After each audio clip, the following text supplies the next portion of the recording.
Let's crack open a beer and share some thoughts.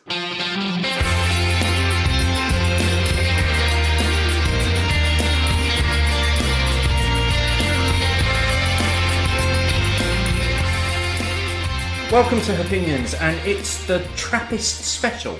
Yeah, looking forward to this one, Steve. Yeah, we are going to be doing a few beers. Beers. Tonight. We're getting a bit technical tonight. And historical. As well. factual. Yes, all the things that people want to listen to. Yes. All of the time. And we have a beer in glass to start off with. We have, which I think a few people have heard of by now. Yes, it's very much the beer of the moment, isn't it? Yes, so definitely. This is the Tint Meadow from the Mount St Bernard Monastery in Colville. Cheers. God, that's got some nose on it, hasn't it? That sort of rich fruitcake aroma. Yeah. I'd go. It's got kind of the booziness on the nose, almost like boozy raisins. Yeah. As well. Oh, I'm looking forward to trying this. Well, Sweet. it is very sweet. Which I imagine will mellow a little bit over time anyway. That booziness that's sort of coming through on the aroma isn't really present. It's not in the mouthfeel, the flavour, or the aftertaste. Yeah, it's on that first sip. That's a real smooth drink that is hiding its 7.4%. Oh yeah, I would say it's mid-fives. Best. Yeah, easily. Now, we're really lucky to have had these because these were sent to us by the Ale Lady, who also sent us the appropriate glassware. Yes, thank you very much for both the beer and the glassware. And there is a reason why she sent us this, because Dani, as our newly appointed Midlands correspondent... Yeah, congratulations on the promotion, Dani. Welcome to the family. Yeah. Actually went up to the monastery and got to have a look around and have a look at the setup there. But she also sat down with the abbot, or as I like to refer to him, the chief monk, and recorded a great interview with Father Erik, which goes into quite a lot of detail around the beer and the setup, and also the history of the Trappist movement. Yes. So we're actually going to stop talking for a while. We're going to sit back and enjoy our Tint Meadow while you get to listen to Dani chatting to Father Erik. We had been in contact with a couple of monasteries that were brewing. Which ones do you remember? Well, the one that was the most important contact for us initially, and remains very close to us, is the monastery of Norcal in northern Italy. Oh, right. They're Benedictine monks. Yes. And they set up a brewery about 6 years ago now. I think they opened it in 2012. Oh, gosh, so they're quite new, so I guess they were a good source of... They were great. So I was teaching in Rome for a bit, and I got to know one of the brethren from there while I was in Rome. At that time, I didn't know anything about brewing, and I didn't know anything about the microbrewery revolution. And I just assumed that brewing was something that was done industrially. And when I heard about this, relatively small community setting up their own independent brewery, it interested me. So we've been going there, and they came here to tell us about their experience of setting something up, and they could answer lots and lots of questions. So they've been an invaluable point of contact. Excellent. And did you contact any of the other Trappist breweries around the world? Later on. And they've been very, very helpful as well. And we became members fairly early on of the International Trappist Association, which is a sort of business council of the... it's an unofficial business council of the order, but a forum for sharing experience and for setting good trading standards and standards of quality. As I'm sure you know, the Trappist Association isn't only concerned with beer. You also have monasteries making cheese or chocolate or washing up liquid or whatever you like. See, I didn't know that. Okay, no, that's quite, it's quite an important Washing thing. up liquid? Yes. Gosh, okay. Yeah? I'm glad you've chosen beer. It's a slightly more scintillating option. And why, so what, I mean, you've explained about the cheese, obviously, the distribution, the shelf life, everything. I mean, with regards to enjoying your own produce with cheese and things like that, because you're vegetarians, aren't you? So that would be great. Now, with regards to beer, you're allowed to drink, aren't you? vegetarian. I was going to ask actually, but is it vegan? Do you know if it's? I don't know if you know if it's vegan friendly, because there's a lot of. I wouldn't. I be will able- ask you Brother know, Michael when we go Yep. over there. Yeah. But do you get a chance to enjoy the beer that you brew? Occasionally, I mean, what we do is we on a feast day, we will have beer or wine in the refectory. How often do you have a feast day? I'm intrigued. Well, they would be. I mean, it depends on the liturgical calendar. Right. So sort of an ecclesiastical feast, but obviously Christmas and Easter. Oh, I see what you mean. Yep, Okay, yes. And then other major days in the calendar, so perhaps once a month or something. Excellent. Because I mean, I'm a total novice when it comes to anything monastic. I honestly don't know. Obviously, I've got all the preconceived ideas, but Yeah, not all of them are accurate, possibly. yes, I'm sure. So I would. Preconceived ideas, I guess. I don't know. Yeah, exactly. I mean, I did a lot of Googling. Obviously, I've read your Wikipedia page. Okay. To do my Well, you know, research. I never have. To be honest, I wouldn't know how much of it is accurate anyway. No, that's why I don't read it. But read about the various people that have come to be peaceful here, I suppose. There's Sir Alec Guinness back in Well, yeah, that's the right. 80s, Well, apparently. Sir Alec Guinness was a serial writer of autobiographies, so that he himself has How many provided. lives did he have? He himself has provided various accounts of this, but in one of them he says that he'd thought about converting to Catholicism for a long time, but before taking the plunge, he said he wanted to see the very worst of the church, so he came here. Oh, charming. I'm hoping that was tongue-in-cheek. Because he thought the Cistercians of the strict observance that's bound to be awful. I was going to ask you, Cistercian. I didn't know whether Cistercian or Cistercian. Right, and you're the only one left in the UK, aren't you? Not in in England. In England, okay. There's one in Scotland and one in Wales and Right. one in Northern Ireland. Oh, okay. Right, so you're the only one in England. And Monastic names and denominations tend to be derived from place names, yeah, as is the case for Cistercian. So, what we refer to in our jargon as the mother house, so where the order was founded, is a place called Cîteaux in Burgundy. oh right. And Cîteaux comes into Latin as Cistercium. So a Cistercian is simply someone who hails from Cistercium. So someone who has his origins at Cîteaux. Okay, oh, And it's the very notion of simple. Trappist, likewise, is a reference to a monastery in Normandy that has played an important part in our history, called La Trappe. So someone who is a Trappist is simply someone who has an historical connection with the monastery of La Trappe. The order was, it's been going since the 12th century? 1098. Oh, it's the 11th century. Yep. See, I told you Wikipedia would get it wrong. Yeah, They said the never 12th trust it, century. yeah. Wow, so it's been going that long, and this is the first time that a UK Trappist abbey, a Trappist monastery, has decided to brew beer. No. Ooh, ooh. It is the because we know that our brethren here were brewing in the 19th century, as you know, many farms would have done. Right. Partly because you know the drinking water may have been a bit dodgy, and you know at that time there would have been a certain number of day labourers, and they would have expected a pint of something at midday.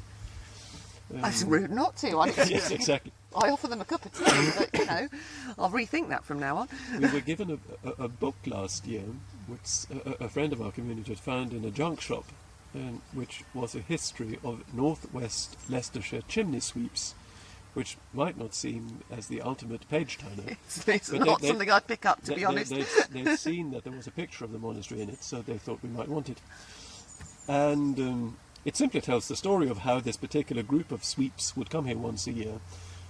But it says, just incidentally, that they were always very appreciative of the monks' table beer. So we have an historical reference to brewing at Mount St Bernard. And clearing out an attic recently, we found a couple of jugs marked guest house beer. So have you got them out and dusted them off and Oh, yes. used them for the new brew? Not quite, but I think they're on display in the guest house. Oh, fantastic! Oh, I couldn't resist drinking out of them if I was you. No? I'd have to. So we know that there has been brewing before, but obviously at that point there wasn't such a thing as a Trappist beer gimmick. Yes. But now, because the beer drinking community and people who love beer, I mean, the Trappist beers are revered. We love them, to be honest.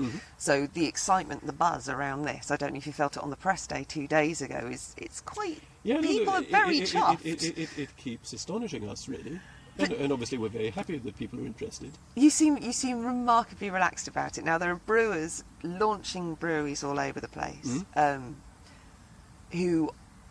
I mean, it's a massive venture for them, and it's a big risk for them because they stake everything on it. That's their business. This is what I was going to ask. I mean, do you feel the pressure of the other 11 Trappist breweries across the world? They've got such a reputation. Do you feel the pressure to be that UK Trappist brewery now? Everybody's so excited about it. I suppose we do to some extent, but we've taken a lot of advice, including from the other Trappist monasteries. We've had excellent advice in setting up our brewery, in organising our training, and in devising our recipe. And we're fairly confident. We said from the beginning that if we're going to do this, we have to do it excellently. There's just no point in doing something which is half-hearted or which is not of excellent quality. I like the cut of your jib. So, and to be honest, given all the hard work, we spent 5 years preparing this. That's going to be another one of my questions. Yep. 5 years, gosh. And we've taken the best advice we could get. And from the feedback we've had so far, we're fairly confident that perhaps what we've made isn't entirely unworthy. I can't wait to try it. With regards to the recipe, I'm not going to ask you for a secret recipe, don't worry, but with influences, did you, or Brother Michael, or whoever's actually brewing it, did you, I don't know, go around tasting different beers to gain influence from that? We had to do a lot of scientific tasting. I'm sure you did. But then ours is a life of mortification. Were there any? Do you remember any particular beers that you tasted and thought they've got it, or were there certain flavours you were getting where you just thought, oh, I'd really like to emulate that or have that in my beer? Well, obviously, what we've been aspiring to do is to make something which is new. Of course. And we've been most concerned with trying to establish a style, and a programmatic decision we made fairly early on, again based on good advice. I think it was the first meeting I attended of the board of the brewery commission of the AIT, the International Trappist Association. The other brewing monasteries said, if we may offer some fraternal advice, don't make an imitation Belgian beer. Good. Make something which is based on local tradition, and develop something which is really your own, rather than try and imitate a Westmalle Klippen. So, I mean, obviously we've got Burton-on-Trent just down the road, and we're in beer territory, so we've been sampling English ales. We wanted to make something which was pity quite you having dark. to do all that research. It was hard. We wanted to make something which was fairly strong, but not too strong, and something that I think it was at Westvleteren that we were told this first, but we liked it. The brewmaster there said, "Remember, a good beer is liquid bread, not coloured water." Excellent, excellent. So we wanted to make something which was substantial and nourishing, but at the same time that had a certain elegance. We've to contextualize a little bit, as we said earlier on, we're part of a monastic tradition that goes back. I mean, in terms of the monastic institution, it goes back 1,600 years. Our order goes back 950 years. and it has an aesthetic of its own. And there is such a thing as a Cistercian. You can recognise a Cistercian church or a Cistercian ruin. And one quality which is characteristic of Cistercian building, of Cistercian music, of Cistercian farming, is the quality of simplicity. In the 12th, 13th century, people were keen on categorization, and they articulated their ideals, and simplicitas was articulated as a Cistercian ideal. Now, to pursue simplicity is not to do something simply or on the cheap, but a simple design, a simple construction is rather a distillation of complexity. It's bringing something together, in the way you construct an arch, or you design a window, or you sow a field, which is so carefully planned and so deliberate that once you've done it, it just looks obvious. You look at it and you think, well, it just has to be like that. So it has that quality of being obvious and of being beautiful. And we've sort of wanted to brew in that way. And what's the beer called? I can't remember. It's called Tint Meadow. Tint Meadow, and why?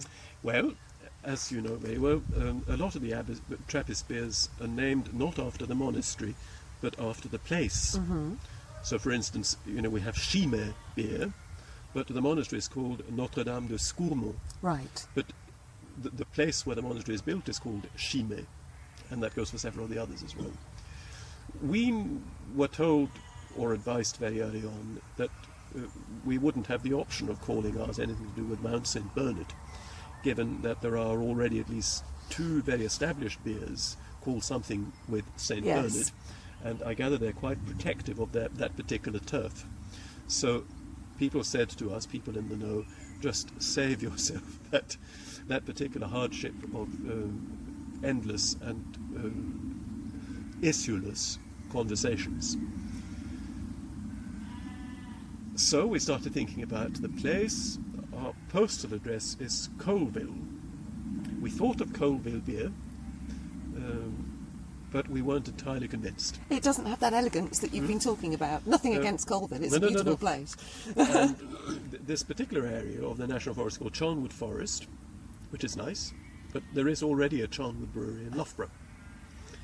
And so one of the brethren came up with Tint Meadow, which is, I can show you later if you like it. It's a field just over that wall, which was the site on which our founders settled when they arrived in 1835.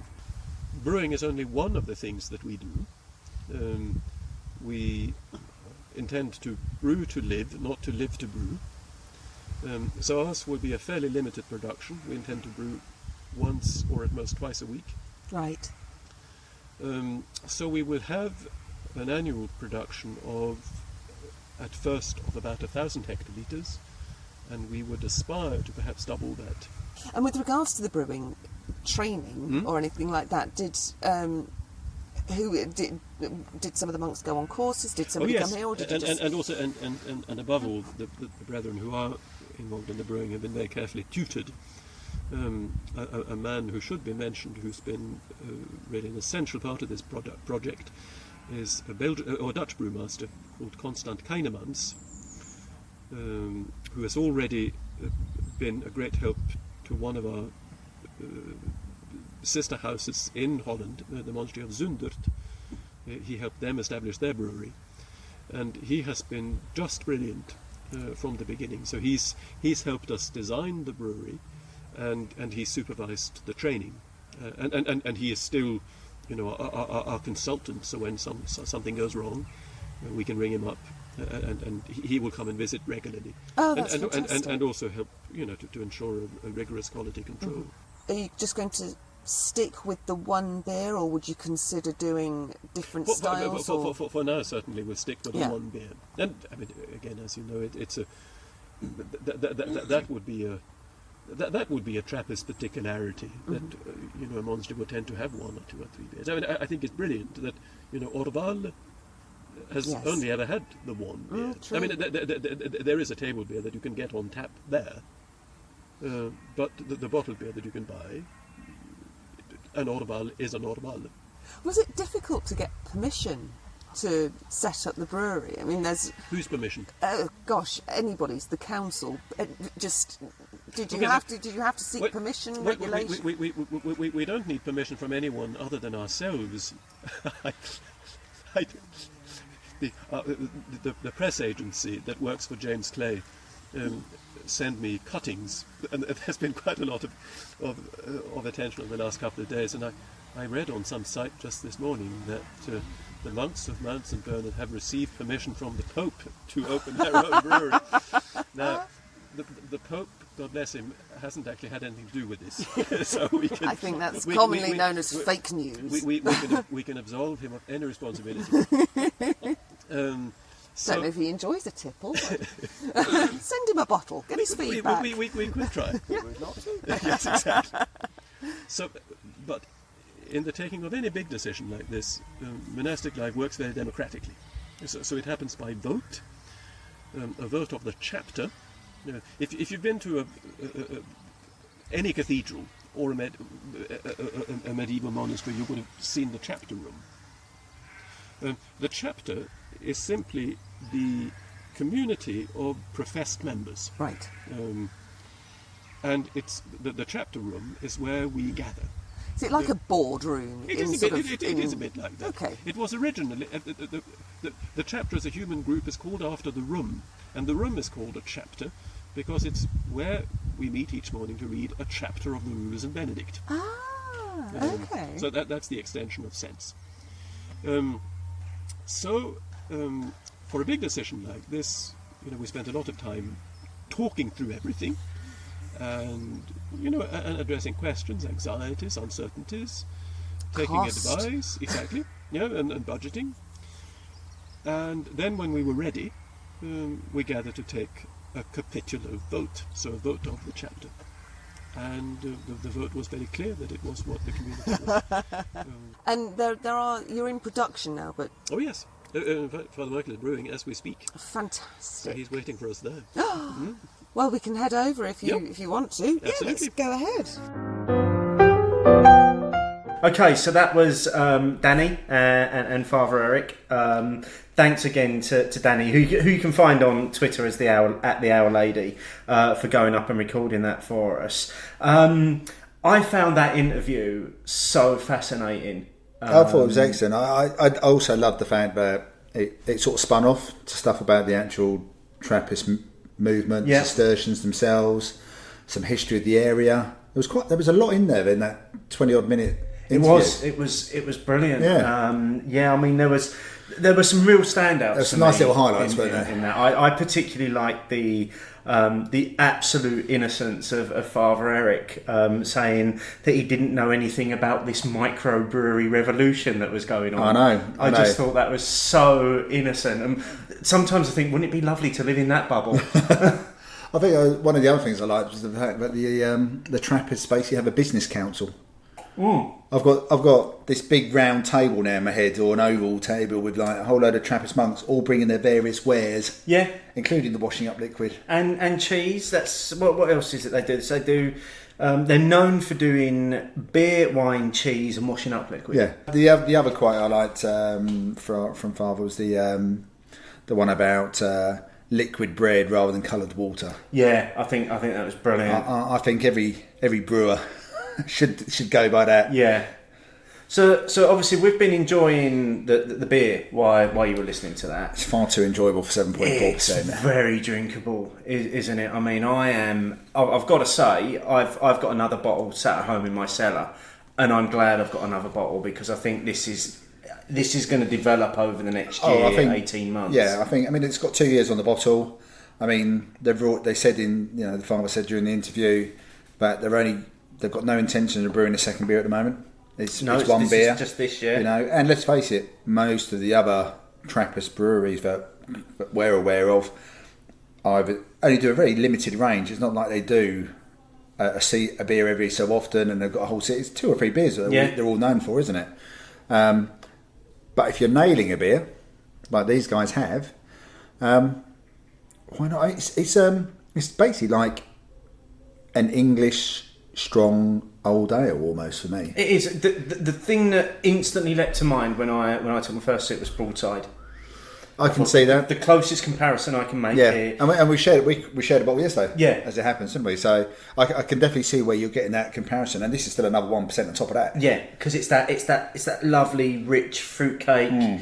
It's that boozy edge. It's that lovely, earthy, woody finish.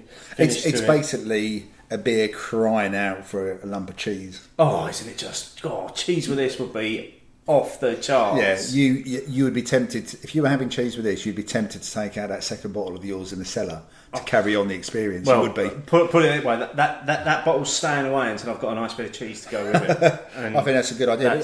Yeah, I mean it's a lovely beer. I mean I like the design of the glasses. It's very simple. It's basically like a chalice. Oh, the whole production on it though, isn't it? Because it like you say, it's a chalice. And then it's got this very simple logo on it, and that logo is essentially a silhouette of the window in the monastery tower. The name of the beer is from the local field. Yeah, he spoke about all of that and why they chose the name as well. Who they've worked with, they've done well on this. Yeah, let's not make any bones about it, because as far as I'm aware, the monks don't have a social media presence as such. But this has been everywhere on social media, at least in my feed it has. Well, without them doing anything about it, You know, so the company they've worked with and the company who's worked with James Clay have done a fantastic job of getting this out there. But Dani was right during the interview. We do go mad usually for Trappist beers. I have before the microbrewery and craft beer revolution, because I've been going to Belgium for a number of years and I've always loved them. I haven't really thought much about it. I just know I've always liked them. Yeah, and we're going to do a bit of a journey through them tonight as well. But what they've done is they've done an English version of a Trappist beer, and they've done it incredibly well. Yeah, and I don't think it was mentioned in the interview that they've used all native ingredients as well. So it's all of the ingredients from England as well. So staying true to its heritage. I mean, the other thing is, obviously, said again referring back to the interview, that it was a risk. All breweries take a risk starting up and stuff, and he said, well, it's a risk for us as well. I mean, traditionally, they're not, monasteries especially, tend not to have a lot of wealth, so, you have to wonder, how did they bring the money together? Well, previously to this, they had a herd of cattle, so they had a herd of cows, they had a 120 strong herd that basically weren't making them enough money, so they sold the herd, and they essentially used the income from that sale to then look at setting up the brewery and the brew house and getting the monks on training, because all the monks have been through training as well. They've been on brew lab courses to actually learn how to brew. Oh, cool. as well. So they've not just gone into it blindly. Well, you said it was 5 years in the making. Yeah, which ties in with your 2012 with the selling. 2014. Yeah. So it's literally the cash cow. Supply. Yeah. Wow, I'm trying to just work through that pun. Yeah. Okay, sorry. It's an early pun, and this is before we have stronger beers. Yeah. But I think going back to the interview, I just found it really fascinating. I thought Father Erik, he was so not naive isn't the right word. It was just a different look, a different outlook, and a different take on things. Yeah, and not the sort of take that we'd normally take on things. No. And I did love that there was a certain innocence in there, but also he had this ability to be an absolute politician at times as well. So there were two things for me. There was the one where Dani said to him, "Did you have to get permission to do this?" And he was like, "Permission from who?" Yeah. It's like as if to say, "Well, we own this. We can do what we want with it." And the second one was when he was talking about naming it, and the very shrewd answer he gave around why they couldn't call it anything to do with Bernard in the title as well, which we'll come on to later. Did it very well. Yeah, did it very well. He's obviously, they tend to be fairly learned people often, and that came across as well. Yeah. The guy was a learned guy. This was an interview on the fly. Yeah, I really enjoyed listening to him. I could have listened to him for a bit longer. I could have listened to him all day long. Yeah. I really could have done. So again, thank Dani, thanks for doing the interview for us, and thanks for sending us the beer and the glasses. Yeah, and I hope everyone enjoyed it as much as we did. Yeah. So, while we're finishing off the Tint Meadow... Not much of it left to there finish. There isn't much of it left, no. What have you been up to since the last show, mate?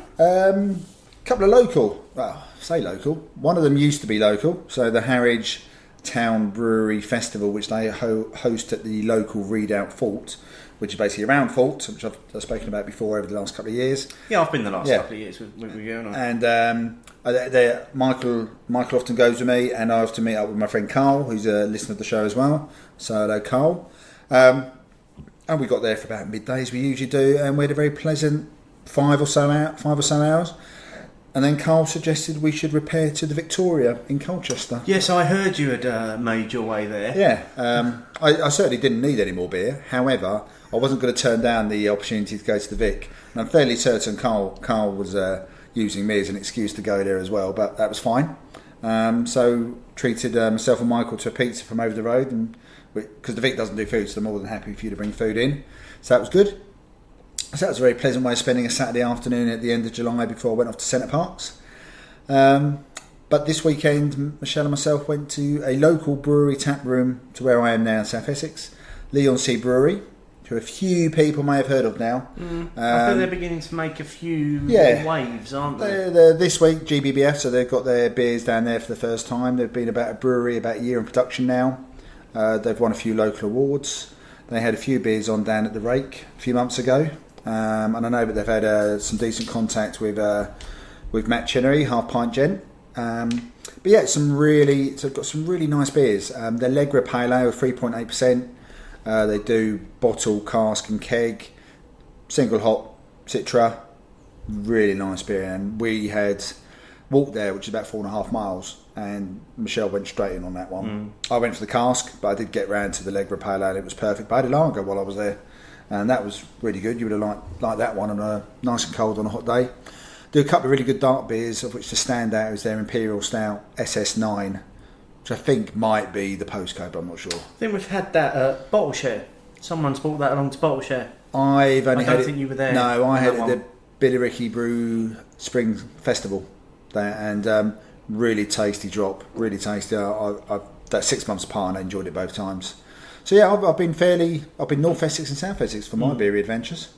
What about yourself? Have you stuck to the locale, or have you gone further afield? I've had one where I went further afield, and I've been enjoying quite a few beers at home as well. And I'm just going to start off by giving mentions to 2 beers that I've had at home, which both reached the lofty heights of a 5 on Untapped. Ooh. So the first one was recent collaboration as part of their Continental series between 4 Pure. Did a series of collabs with breweries from around the world. So they did one with Bear Republic, which was a pure West Coast IPA called Norcal, and it was in a 500ml can, and it took me about 10 minutes to drink it. It was absolutely perfect. So you like that one then? I like that. Yeah, it was, in terms of nailing the style, it absolutely nailed the style. It was about 6.5% as well, really drinkable, but all of that, and I think when I checked it in, I think the words I actually used were, this beer reminded me of the beers that I drank when I fell in love with beer. No, so I remember seeing that comment you're checking there. It was spot on.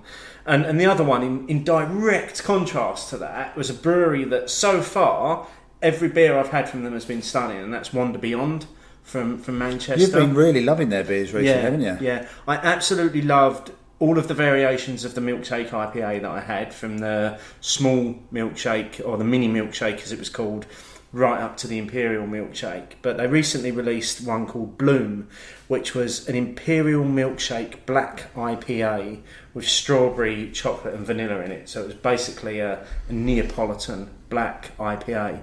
Now, I had it on a hot day, and I also stuck it in the freezer for about 10 minutes before I had it to really chill it. Yeah. I absolutely drained the glass. It was 11%. It didn't taste anywhere near it, but it tasted like strawberries at the start. It had a lovely tart finish, and then the chocolate and the vanilla came through, and on the finish it just had this smooth creaminess. Black IPA or stout, but it was just incredible. It was so drinkable. It sounded amazing, and because we caught up earlier this weekend as well, and you were talking about that one, so it's obviously one which is really stuck in your mind. Oh yeah, I was gutted to have only been able to get one can of it, because it seems as though they've just recently released 4 new cans, but they seem to be in less quantity than when they released their first 4 cans earlier in the year. Now, I don't know if they've had some production problems or whether producing an 11% Imperial Milkshake Black IPA means you get less cans. Well, I mean, it costs a lot to produce those beers, doesn't it? I'm sure it does. So that's the stuff that I've kind of done at home. And then away, I was invited to the London Craft Beer Festival this past weekend, which was held at Tobacco Dock in London. Now, obviously, full disclaimer there, by saying I was invited, I was gifted the ticket by a press company called Fraser Communication, who got in touch and said, did we want to go? What session would we like to go to? I happened to be free, so I went along to it. Now, obviously, I've gone on record in the past to say, not a fan of the all-in ticket, because I'm not sure that you get your money's worth. So the ticket would have been £45. Went along for the afternoon, managed to drink 20 beers in the time that I was there, so 20 measures of different beers. And I've got to say, I loved the venue. I think the venue was perfect for a beer festival. This is the first year they've been at Tobacco Dock, isn't it? Yeah. There were a few pinch points around the various locations within the dock, but despite the fact that the queue, when I first got there, was around the block, not once did it feel crowded in there. Mm-hmm. So it felt like there was plenty of room to move around. Which is good, because I didn't go when they were down at the Hoxton Circus, but I did go 3 times to Oval Space. Yeah. And that always got hot and busy. Yeah. And what this new venue allowed as well, because they obviously had the mix of, they had some live music, they had some DJs there, but they were in separate areas, almost like in breakout areas. So although there was a couple on at a time, the music never kind of crossed over and it wasn't too loud. Which again, in Oval Space, it was right in the middle, wasn't it? Yeah. Now, I'm not sure whether on Saturday evening, maybe the volume might have gone up a little bit on the music. Who knows? They might have kept it down for the afternoon, but it certainly didn't deter from the festival. So far, everything good as far as I'm concerned there. Now, as I say, I tried a few beers, and there were 6 that stood out, of which 5 of those got a rating of 4 on Untapped. That's not a bad hit rate. No, so I'm gonna shoot through those. First of all, the one that I didn't score, certainly didn't score 4, was I tried this year's version of Fuller's Vintage Ale, which was the first time I've ever tried it on cask. Oh, you never tried it on cask before? No, but it was gravity pour, and I just thought it just felt a bit thin. So I'm really I enjoyed it, but I'm going to reserve judgment on that until the bottles come out. Okay, because when they do it at GBBF, would they usually have a slot when they release it? It's still drawn through a hand pump. Yeah, I would have rather it been drawn through the hand pump. The other ones, so Jekyll and Hyde from Wylam, which was a double stout, incredible, dark roasted beast. Really enjoyed that. 5 Points had a beer called Swinging the Axe, which was a Bretted coffee barley wine. Bretted coffee barley wine. A mere 11.5%. That's all. Yeah, it's perfectly drinkable though. Yeah. The Brett didn't really come through in it, but everything else just married so well. Staying on the dark side of things, Wiper and True had a summer stout, which was only 4%, which was more black IPA than it was stout, which was absolutely perfect. Thornbridge had an ice cream porter called Salted Caramel Lucaria. Oh, I've had the strawberry Lucaria before. Yeah, this was on cask, and it was incredible. The salted caramel was so dominant in the glass that after I finished it, I had to actually go and scrub my glass at the water station because I couldn't get rid of the smell of salted caramel. That's how strong it was. And then later on, I then proceeded to Buxton were serving their original ice cream beers, and they had a strawberry one, which they served with a soft serve, which I was really enjoying. And then all of a sudden, I had this moment of that salted caramel beer would work really well in this. So I went and spoke to Thornbridge, and they put me a little bit in, and it worked perfectly. I proceeded to tell everyone, and then apparently it became a bit of a thing, and everyone was doing it to the point where they ran out of the salted caramel beer as a result. Dear, dear. That was enjoyable. But the real standout for me was a beer from Wild Beer, which was called Et 2, which was a Brut IPA. Now, this is the kind of new... Yeah, this is news to me. IPA that's on the scene. Now, a little bit of reading on it is that the Brut IPAs are much drier. They've got a much drier finish to them, more reminiscent of champagne and which is where the brute comes in. Yeah. And it was stunning. It was 7.5%, but it was so drinkable. It had the dryness, and it had that kind of juicy edge that you get from the New England IPAs, the New England style. So it's dry rather than bitter. Yeah, but it didn't have the sugary finish that I don't like about the New England style. Right. The dryness gave it more of a bitter edge, and it just worked perfectly. I mean, I haven't tried one, so I'm for looking me. forward to trying a few brute IPAs now. I think I'm definitely going to be on the lookout for them when they start hitting small pack. Yeah. Because part of what I wanted to do was, obviously, I was there on the ticket, and I was like, well, I'm going to try beers that I wouldn't normally necessarily want to spend money on and take a risk. So I will try some of the stuff that's maybe a little bit different for me. And that was, I went in there looking to try a Brut IPA because I've heard people talking about them, and I was happy that I did, because I came out and I was so happy. Cool. So yeah, so that's just about it for me. I mean, Saturday pretty much finished me off, to be honest. I was going to say, I mean, I did actually think I popped into, we said on the last show about, very sadly, about Ales by Males closing down. While the front of house, the craft beer shop, had basically a bit of a closing down party, sell all the beers we can't return, we want to sell, and anything you buy to take away was 25% off. I couldn't just go in there and just buy the stuff to take away at 25% off, I have to be honest with you. And I had a couple of hours spare Thursday night when they were still doing the closing down a week or so ago, and I had a few beers in there with them and spoke to a couple of the guys, a couple of the regular customers and the guys behind the bar and stuff. Had a really nice time there actually, so still very sad to see it go. But yeah, there was a standout beer for me that night. I finally got around to having the Baltic Porter, the 5 Points Brewing Company, along with they did this with Yellow Belly from Ireland. Oh yeah. Now I rated it very high. I gave it a 4.25, which that's praise indeed from you. I bought a can so that Michelle could try it. She went in there with a 5.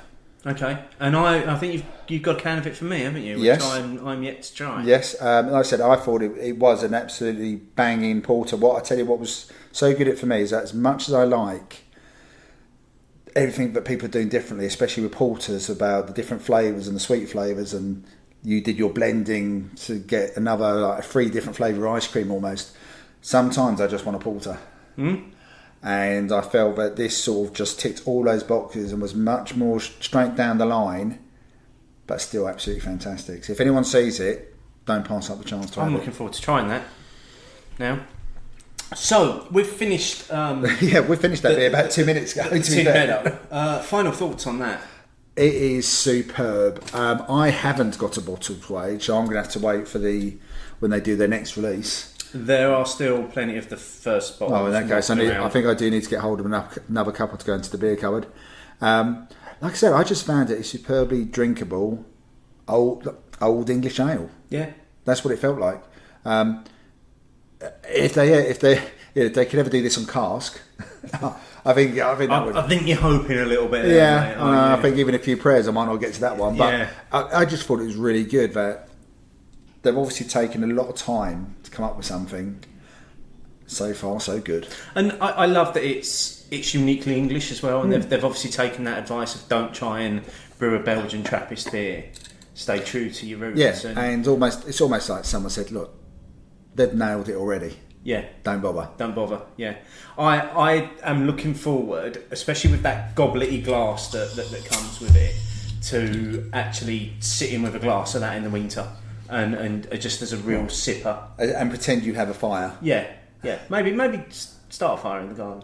Or get one of those screenshots on your big TV. Yeah. Just a fire. Like, And turn the radiators up. Yeah, there you go. And make it believe, like, yeah. So I'm looking forward to trying that again. Really good stuff. So we're moving on to the second beer on our Trappist adventure this evening. And it's another stone cold classic. What have we got here? Orval. Okay, so And if I'm not the Trappist brewer who do this one, and you'll go into a bit more detail anyway, this is the only beer they do, isn't it? it's the only beer that they do that's commercially available. You can have something else at the monastery, can't you? You can at the monastery. They do a petit Orval, which is a table version of the beer, and that's only for the monks. And they do also do an Orval Vert, which is a 4.5% ABV without the Brett, so it's more akin to an old English IPA style of beer. Okay, well, I've poured this now. It is very lively, and I'm sure anyone who's had Orval will recognise that as well. And there's already that aroma is wafting over to me. It's Belgian-y. Yeah. That's all I can say about it. Cheers. Now, I suppose for me to add here, this is not an aged Orval. Okay, so we worked out it's about a year old. Yeah, it's only about a year old. Because obviously, I know that Orval is one of those ones that people definitely say about aging, and I know that I bought on the recommendation of a very good friend of ours, Tom, when we were at a beer festival. He said he's got some 2004 ones, buy one. And I was going, why are you making me buy old beer? This was about 3 or 4 years ago. Why are you making me spend more on old beer rather than new beer? He was right. It tasted superb. And so it was a 2004. I bought it in 2014. I reckon I probably had it a couple of years later. So it was 12 years old, 12 years in the bottle, and it did taste really nice. Really? I have to admit, it did age well. Now, it starts off, when it's young, it's quite fresh and hoppy, yes, isn't it? Because of the characteristics of it. It's essentially akin to a pale ale. Well, it is. Yeah. It's a pale ale. Well, if you look at it in the glass, it's Yeah. a pale ale. It's got a bit of an orange hue. It's got a nice creamy head on it, and that head hasn't died away at all. For me, I'm getting sort of a little bit of orange on it. On the flavour, I'm getting sweetness. I'm getting maybe a little bit of honey sweetness on there. Certainly on the nose, there was maybe a little peppery hint as well on the nose that I was picking up. Yeah, which is probably where you were getting your, in inverted commas, the Belgian-y nasty characteristics, isn't it? I'm trying to do my best not to just keep referring to everything from Belgium and as Belgian-y. I'm trying to actually put some flavour notes. But it is still a recognised term on Untapped. It is, and we're still claiming that. Yeah, definitely. So, Steve, you did a bit of work on Trappist beers and breweries and monasteries. I did indeed. I've done quite the research. Yeah, I can I can see the notepad from here. So, last couple of shows we've done sciencey. Yeah. Now we're doing history.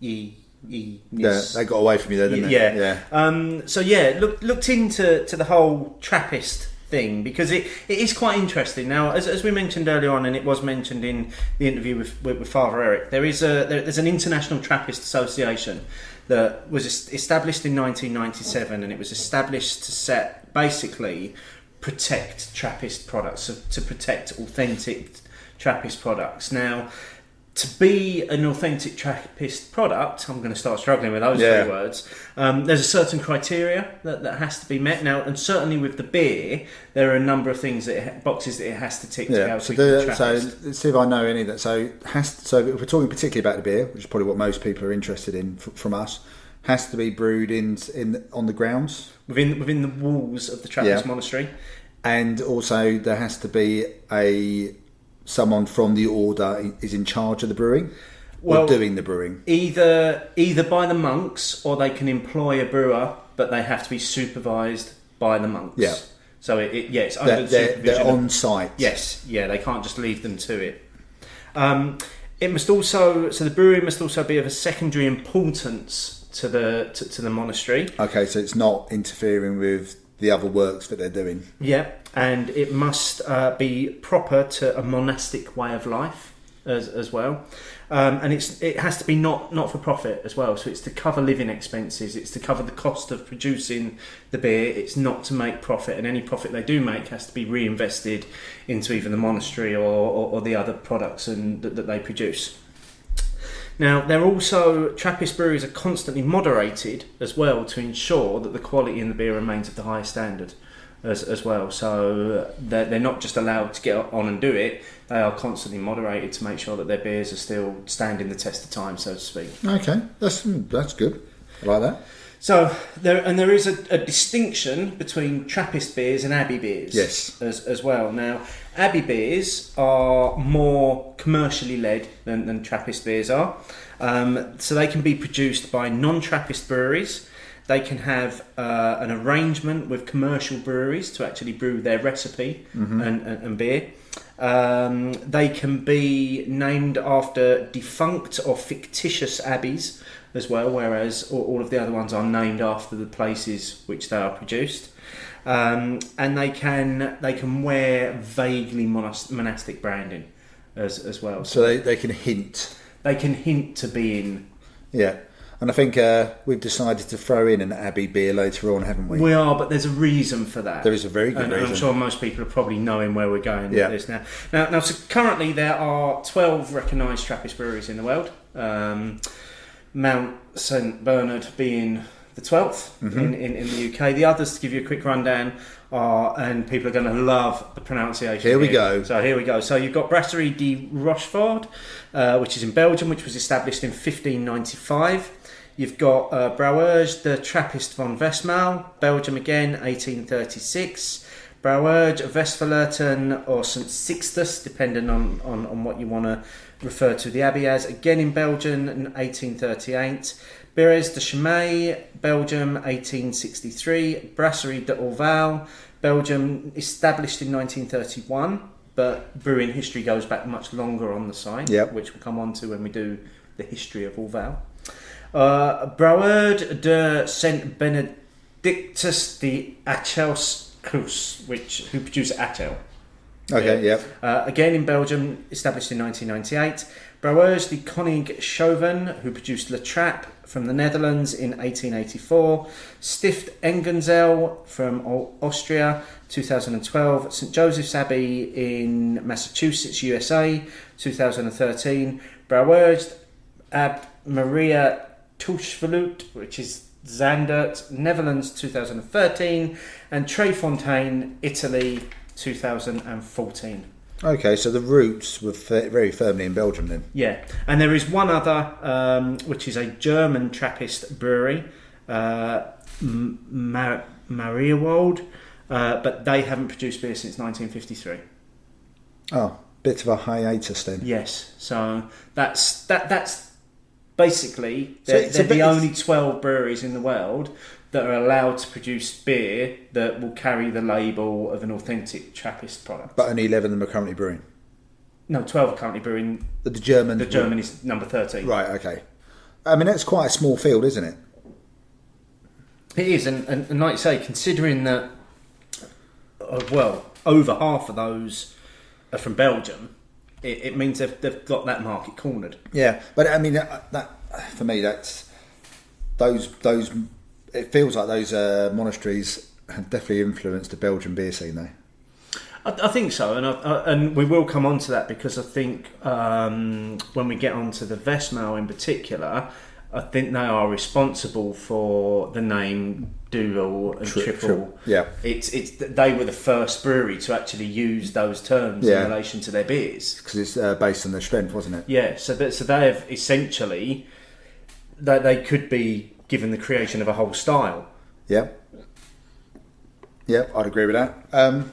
That's fascinating. I mean, that's fascinating, isn't it? Because I mean, I've always associated the Trappist brewery movement solely with Belgium.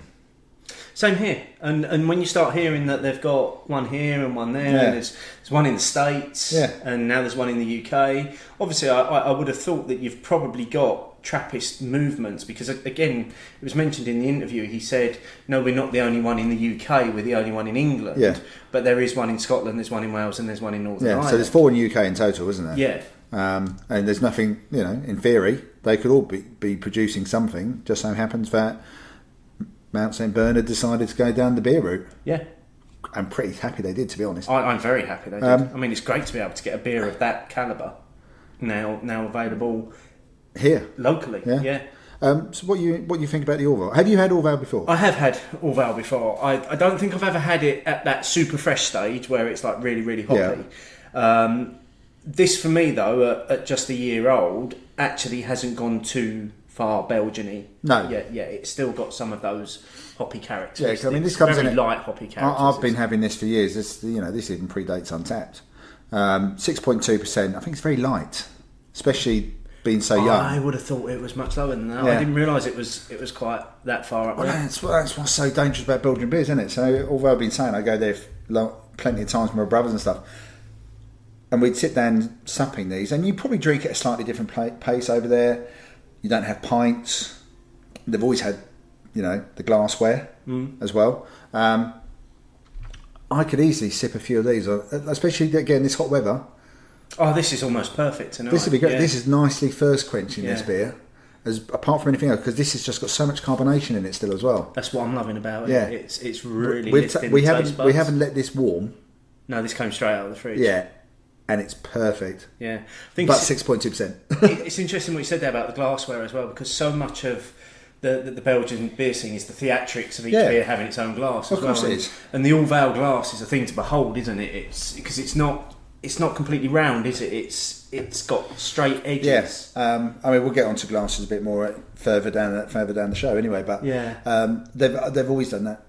For me, that was the first time that again, that was before my craft beer awakening. Was that you can pour beer into more than one type of glass. As far as I was concerned before, there was only one glass and one serving pint. Yeah. And it was one type of pint glass, because I came into the beer scene post most pubs having jugs. So it was just is it the Concal? The one which has the little bit which sticks out a little bit towards the top. It's Nonic. Nonic, thank you. And it was that was basically the glass my drinking started off with those kind of glasses. For fairly much near enough anything I got. So to see all these other different glassware, and then we're always bringing out glasses which match the beers, was excellent. But I love, again, going back to the Tint Meadow, They've done the same. They've taken that extra step of producing its own glass, which is this. It is. I know we've said it a couple of times. It is this beautiful goblet of a glass that hints at being Belgium, but is also a little bit typically English as well. Yeah, for me, it does remind me of the sort of chalice that you might have communion out of at church. Oh, okay. For some of the ones I've been to, especially some of the ones that use the old-fashioned wooden goblets for it as well. I think it's a beautiful but stunningly simple. Yes, that's what I love about it. Because they put all they've got is the little signature, the window on the side, and the name is embossed on the base. Yeah. Stunningly simple, really well done. Very well done. I'm loving the Orval. I am. So while we finish our Orval, do you want some Orval history and facts as well? Blimey, I don't know if I can cope with all of this. I've done so much research for this show. You've enjoyed this one, haven't you? I really have. Go for it. Okay, so obviously started brewing in 1931. They have always employed lay members from the outset to come in and brew the beer. So not actually brewed by the monks, brewed by people that are contracted by the monks to actually. But obviously, as we've already discovered, there's clear oversight. Yes. Undergoes 3 stages of fermentation, this beer does. So the first stage is standard fermentation with our yeast. The second stage, more yeasts are introduced, including Brett. And then the third stage is bottling. More of the original yeast goes back in, and extra brewing sugar to allow secondary fermentation in the bottle and to allow those flavours to continue to evolve over time. They produce 70,000 hectolitres of beer per year. I don't know what that equals. Neither do I. So every time someone quotes me, that they need to quote me in bottles or pints. I'd rather just have it in. How many pints is that? I'm sure someone will let us know how many pints 70,000 hectolitres is. It's more than we could probably drink in a sitting, I reckon. Yeah, but it's like when someone says they have so many acres. Yeah, that doesn't mean anything to me either. And what's an acre? Who uses acres? It's a bit of land. Yeah. Isn't it? It's a big square. I could just about cope with a square metre. After that, you've lost me. Now, the name goes back to the 11th century, as does the very famous fish bottle, fish symbol on the bottle, which goes back to a story of an 11th century legend for Countess Matilda of Tuscany was visiting the valley. Oh, didn't she lose the ring? She lost her wedding ring in the lake, and apparently this fish jumped out with it in its mouth and presented it back to her. And she was apparently quoted as saying, "Truly this place is Val d'Or," which apparently translates as the Golden Valley. Oh, and so now translates into Orval. And on the front they have got, again, a very simple, elegant bottle, just a label around the bottleneck, Orval with the fish with the ring behind it. Yep. Nice little story. Nice little story behind it. Regardless of whether it's true. Doesn't matter. Good story. It's the story, like I say, it gives it that little bit of background. It gives it, gives it the provenance as well, doesn't it? Yes, yeah. You feel like there's something behind this. Well, the brewery might have only been there since 1931, but it shows you that the Abbey's been there since the 11th century. Yeah, but and most abbeys have had, a lot of them will have had some sort of brewery history, because water wasn't as healthy as it is now. It was good No, for they you. used to brew beer for the community which they served. Yeah, And also, a lot of these monasteries were part of people going to monasteries that will have walked a long way. So going back to the whole liquid bread thing, this was their subsistence. Yeah. And especially if you were fasting as well. I think you were allowed the beer, if I remember correctly. So as part, although you were fasting from the food, this was basically the equivalent of giving people sugared water. which was safe because it had been boiled. Exactly. Yeah, This was probably the healthiest way to be fed. absolutely. So while we finish off our Orval, let's just dive through Almost this week's finished it. news. Yeah, not a huge news week, but there are a few things that I just want to bring up. So a fairly quiet announcement was made that the Rainbow Project's coming to an end. Yeah. So quiet that you might have actually missed it. Well, I almost did, because I read the bit about the Rainbow Project and what was coming up, and it wasn't until we had our little Essex bottle share group chat, and someone said, "Oh, it's the last one. Is anyone else going?" I was going, "Oh, I missed that bit." Yeah, it's interesting because every other year there's always been such a fanfare around the Rainbow Project and what's going on, but then for it to end very, very quietly without there being any fanfare about it coming to an end is quite strange. Yeah, and I mean, I would have made more of it if it was quite if it sad was really, me. because it's been going since 2013. So. Yeah, I mean, I'll be honest. It's one that's fairly much always passed me by. I don't know whether it's just because of the time of year when there's all the other things going on, or whether it's because summer holidays I'm not always around. But yeah, it's not one that's lit up my imagination. But I know a lot of people have a lot of love for it, and there will be people who've been having them since the start. And let's never forget that were it not for the Rainbow Project, we would never have had Jello Belly. In which case, then just that on its own is worthy of that project having gone on. Yeah. Why do you think it's finishing? The only thing I can think of is that collaborations in 2013 weren't really so much of a thing, because they always themed it, didn't they? There was a theme. Yeah, there was always. It was either with It was either the style or there was colours from a certain country or that sort of thing. Yeah, but I think collaborations over the last couple of years have just proliferated so much that perhaps it just doesn't have the same feel to it. Perhaps it's just time as well. I mean, Siren are the driving force behind it, aren't they? They always have been. Yeah. And they're getting bigger, putting all these breweries together, the logistics behind it. It's got to be hard work. Well, if you look back, just over maybe the last 9 months, we've had Fuller's and Friends, which was available everywhere. Once it eventually found its way into Waitrose. I think you can still get it online at Waitrose. You can still get it in store at Waitrose for £10 a box. Oh, right, okay. You've had the series that you had recently, the Northern Powerhouse series as well. And now we've got, linking into the next news story, segue, is the North Sea Bridges Project 2018, which is a collaboration between a series of Scottish breweries and their Scandinavian counterparts. So this is a series of beers produced by, from Scotland, Black Isle, Farlan, however we're pronouncing that one now, Fierce Beer, Fine, Pilot and 6 Degrees North, who have all been paired with Amundsen, Bibliotech, Giant Bitter, Duggars, Rocket and Tootle. So these beers are due to be released in. There's no brief to these beers. It's just the brewers get together and they just say, this is what we're going to brew. This is what we feel like brewing. No theme to it or anything like that. So the lineup for this year includes a black sour, a dry hop sour, a double IPA, a dry pale ale, and a saffron and spruce double IPA as well. So they're due to be released on the 23rd of August at a series of launch parties across the UK, and they'll also be available in box sets. Now this is interesting as well. The box sets will be available from Monday the 27th of August. So that's quite interesting, and I wonder if it's things like that. And obviously Ed Harbour Brewing did the 2.6 last year, they did the 3.9 this year. And they've said they're going to take that bigger. Yeah. There are collaborations all over the place all the time. Well, there's collaborations happening which I don't even notice sometimes, and suddenly you pick up the can and you realise there's like another brewery name on there. Just these quiet collaborations always going on. Yeah. Even uppers and downers, right? That's not brewery collaborations, but it's collaboration between brewers and coffee roasters. Yeah, there's so much now. Yeah, and not all collaborations are just straightforward brewer plus brewer. Like you said, Yellow Belly came from it. I've got no doubt there's a lot of love for the project, especially from people who've been in on it on the start.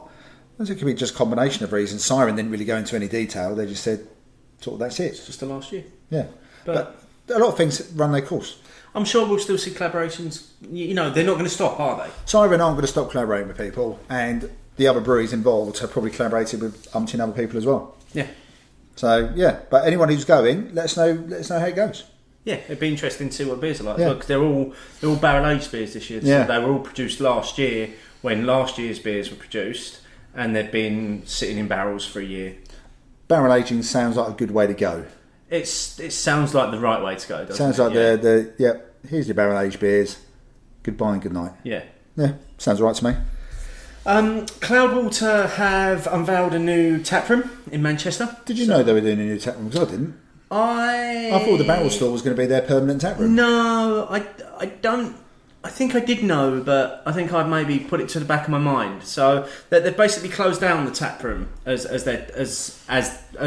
closed down the barrel store as their tap room. It is now just a barrel store. No, yeah, and they've moved the tap room basically to a unit next door to the brewery now. So back on the industrial estate. Yeah, so it includes a bar with 20 draft taps to showcase all of their beers, a shop offering cans and bottles to take away direct from the cold store. So they made a point of mentioning the cold store, didn't they? Yes, yeah. The cold store got a big mention in that press release. Yeah. So I think that's great, and from the pictures I've seen as well, it looks like a fantastic space. It looks like a really open, really airy sort of space that they've created there. But the initial opening hours will be 3 till 10 Wednesday, Thursday, Friday and Sunday, and 10 till 10 on Saturday.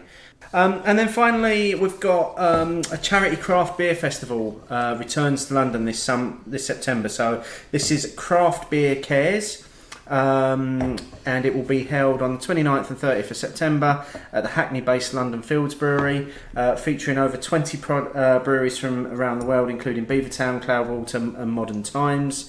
Proceeds from the event will be donated to London-based anti-violence charity Art Against Knives. So tickets are $12.50 per person per session, and for that you get a branded glass and 8 beer tokens. That doesn't sound too bad, does it? Doesn't sound too bad at all. And it's, unless unless head has been buried in the sand, knife crime in London's been a very hot topic over the last 6 to 9 months. So anything they can do to improve that situation, either for the victims or hopefully the education and go down the preventative route, has got to be a good thing. Absolutely. I think it's great that the money's going to go back into it. So we'll put a link to the tickets in the show notes. If that's your sort of thing, you want to go along, have a good day drinking beer and probably have a pretty good time meeting people as well, get yourself a ticket and let us know how it goes if you do go along. So, we've finished the Orval. The Orval was finished, because you were doing all that talking. You smashed your way through. Yeah, I smashed my way through it. I've always loved Orval, and having it that cold on what is another hot sticky day again was gorgeous. Just worked really enjoyed well. it. Yeah, I think it worked as the perfect counterpoint to the Tint Meadow that we had up front, being that kind of strong, very English style ale, and maybe quite a nice bridge to the next beer that we're about to be drinking, which takes us into the world of the Dubbel. Is it Dubbel or is it Double? I always say Dubbel, just because because of the spelling, it just feels like I shouldn't say double. Okay. Let's go with Dubbel then. Let's go with Dubbel. I'm sure somebody will tell us we're wrong. Oh, if there's probably a third or fourth option. We are wrong. And as you're pouring that, let's get in to this week's question. Opinions, opinions, opinions, opinions. Which was glassware. How important is it to get it right? Now, you didn't think this poll was going to get any engagement, did you? I said traction might be quite low. Okay, so we got 564 votes. I know, fuck all. Which is up there as one of our most popular ever polls that we've done. We gave people two options. We gave vital, it impacts on flavour, which 62% of people voted for, and then 38% of people voted for it's just the glass. Now, the first comment that we had back is going to lead us on to our next tasting. Yep. As well. So from Daisy at Daisy_Turnell, have you ever tried the same beer in a variety of glasses? I did this as part of a beer cider HQ course, and it was an eye-opener. So what are we doing right now? Well, we've decided that we didn't have enough strong beers to drink. So we have basically used Daisy's very good suggestion for our own purposes. Okay, so it's Daisy's fault what's about to happen. Yeah, so anything which goes wrong, anything we say wrong from here on, it's Daisy's fault. So we thought, okay, that's actually, I haven't done it. No, I haven't done it either. I've done vertical tastings with different beers in the same glass. I've done variants, but I've never done the same beer side by side in two very different glasses. So we had to keep with the Trappist theme, which is why we got the Westmalle Dubbel. So we've got 3 bottles of this to split between 4 glasses. So 2 fairly bulbous-like glasses. So picture the Delirium Treeman's glass. And then we have an American pint glass. Just a straight-edged glass. Yeah. And we're doing this to see, firstly, if there's any major aroma differences. And clearly, presentation-wise, you can already see which one's looking best. Oh, yeah.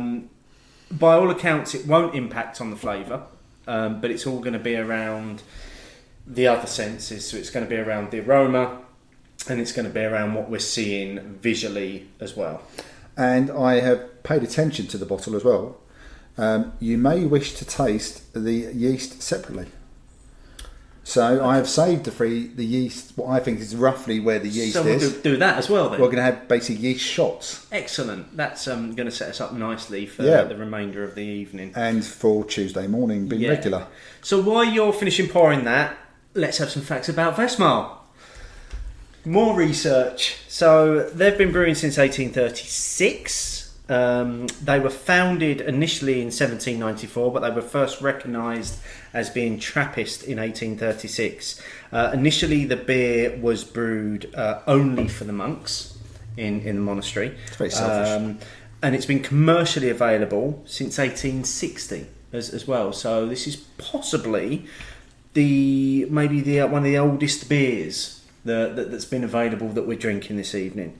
Now, as we said earlier, Westmalle have been attributed with introducing the terms double and triple to beer, which basically I think you mentioned used to signify the strength of the beer, and I think it was originally simply by the number of X's that had been chalked on a cask. Yeah, because we actually had over here, we used the X's, didn't we? Yeah. So the X's was our one over here. We couldn't even go further than that. We just had an X, didn't we? We stayed with that. The recipe has remained unchanged since 1956. And interestingly, linking into your point, the yeast is highly sought after, and it's even used by the monks who produced Westvleteren as well. So, which will be coming on to. So this was their starting yeast. Yeah, this was their starting yeast, and they produce 120,000 hectolitres of year, which is 50,000 more than the last one. So it's. Which we've still got no idea. Still no idea how many that is. No. So you're still pouring away there. I'm just trying to, because I want to make sure that the presentation is right as well. Okay. Make sure we've got even pours. Make sure we've got a nice yeasty shot to finish with. Yeah. So as well. We've left those at the moment. Let's go visual first. I think without a doubt the more bulbous tulip goblet-y type glass presents the beer in a much better way. And oddly looks darker. Yes. Yeah, it's more, it leans more towards a reddy black than the sort of more brown that it is. Yeah, this is more of a reddy brown glass. in the straight glass. Yeah. No, so it's getting more towards the darker side in the bulbous glass. Yeah. The bulbous glass looks the right kind of glass for the beer, presentation wise. Yeah.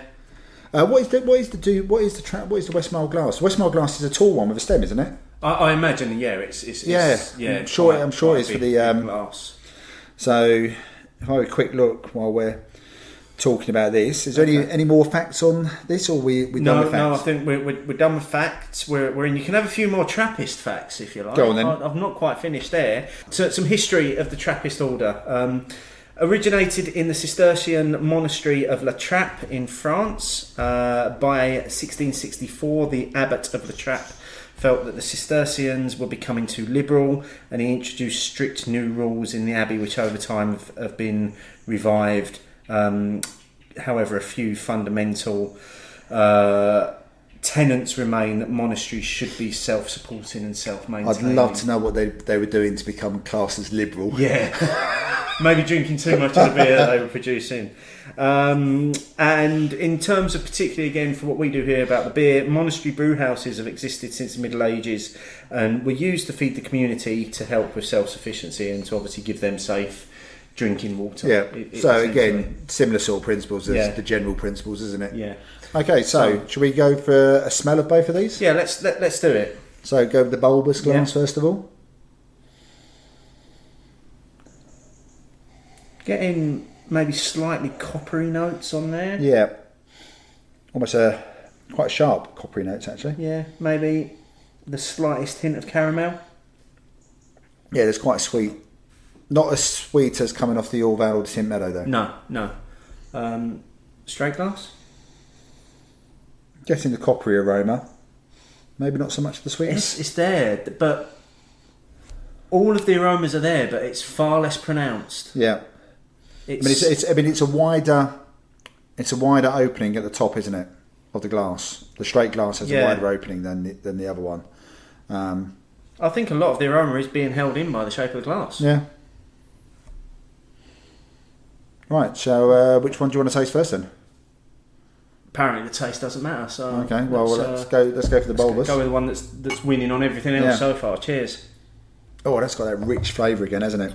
Oh, it's dark chocolate caramel, malty flavour, but it's a very rich malty flavour, isn't it?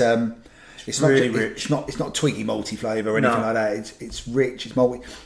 Something I've really never noticed about this beer before. It's quite dry at the end, actually. It's very dry.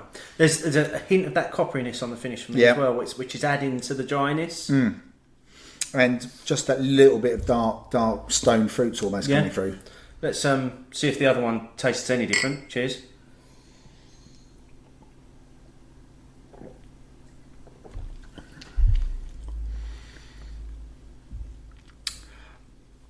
For my palate, I'm not getting much of a discernible difference there. I think taste-wise they're identical. Yeah.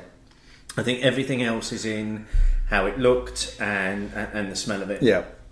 I think aesthetically, the bulbous glass wins hands down for this type of beer. Yeah. For me, the aroma was more pronounced, but on the actual taste, which let's face it, is probably the most important bit.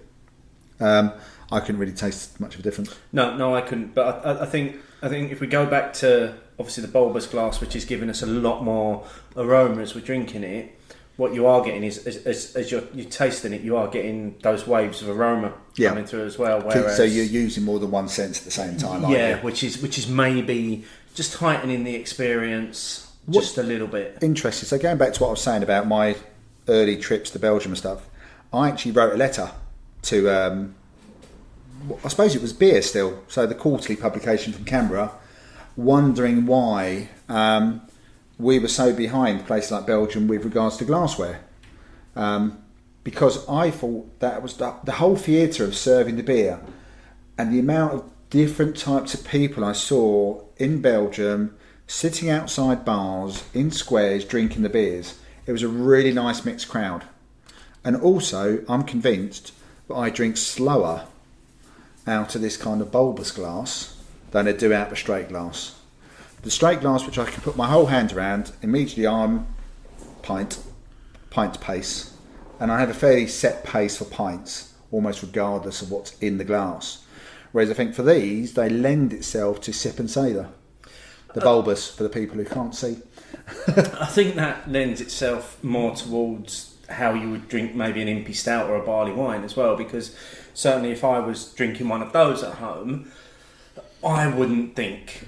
You wouldn't put it in a straight glass, would you? I wouldn't put it in a straight glass. No, I would go for that big oversized brandy glass that I talk about that I always serve my impy stouts in, because I want that little bit of home theatre. Yeah. And also because I know it accentuates the aroma, because it holds the aroma in the glass and you can swirl it around. And if you are heating it through the base of your hand as well, that will add to it. But you know, I would definitely drink the straight glass quicker. So this is an American pint glass. For anyone who's got any doubt about that, basically it takes, I think it's just probably about 360 millilitres worth of liquid. It's a good size for a 330 or a 355 if it's an American can of like a pale ale. These are lovely glasses for that kind of beer. The sort of ones where you do want to you're not doing a sup and a sip. You're having a bit of a gulp. It's a beautiful glass for that. Whereas the bulbous glass and the other sort of glasses and chalices and stemmed glasses, like I said, especially you see in Belgium, I think really do lend themselves, and it just makes the beer look something different, something better, something bigger. And it took the UK a long time to cotton onto that. It did. And what was the beer that changed it all? I don't know, Punk IPA. Stella. What with their chalice glass? Yeah.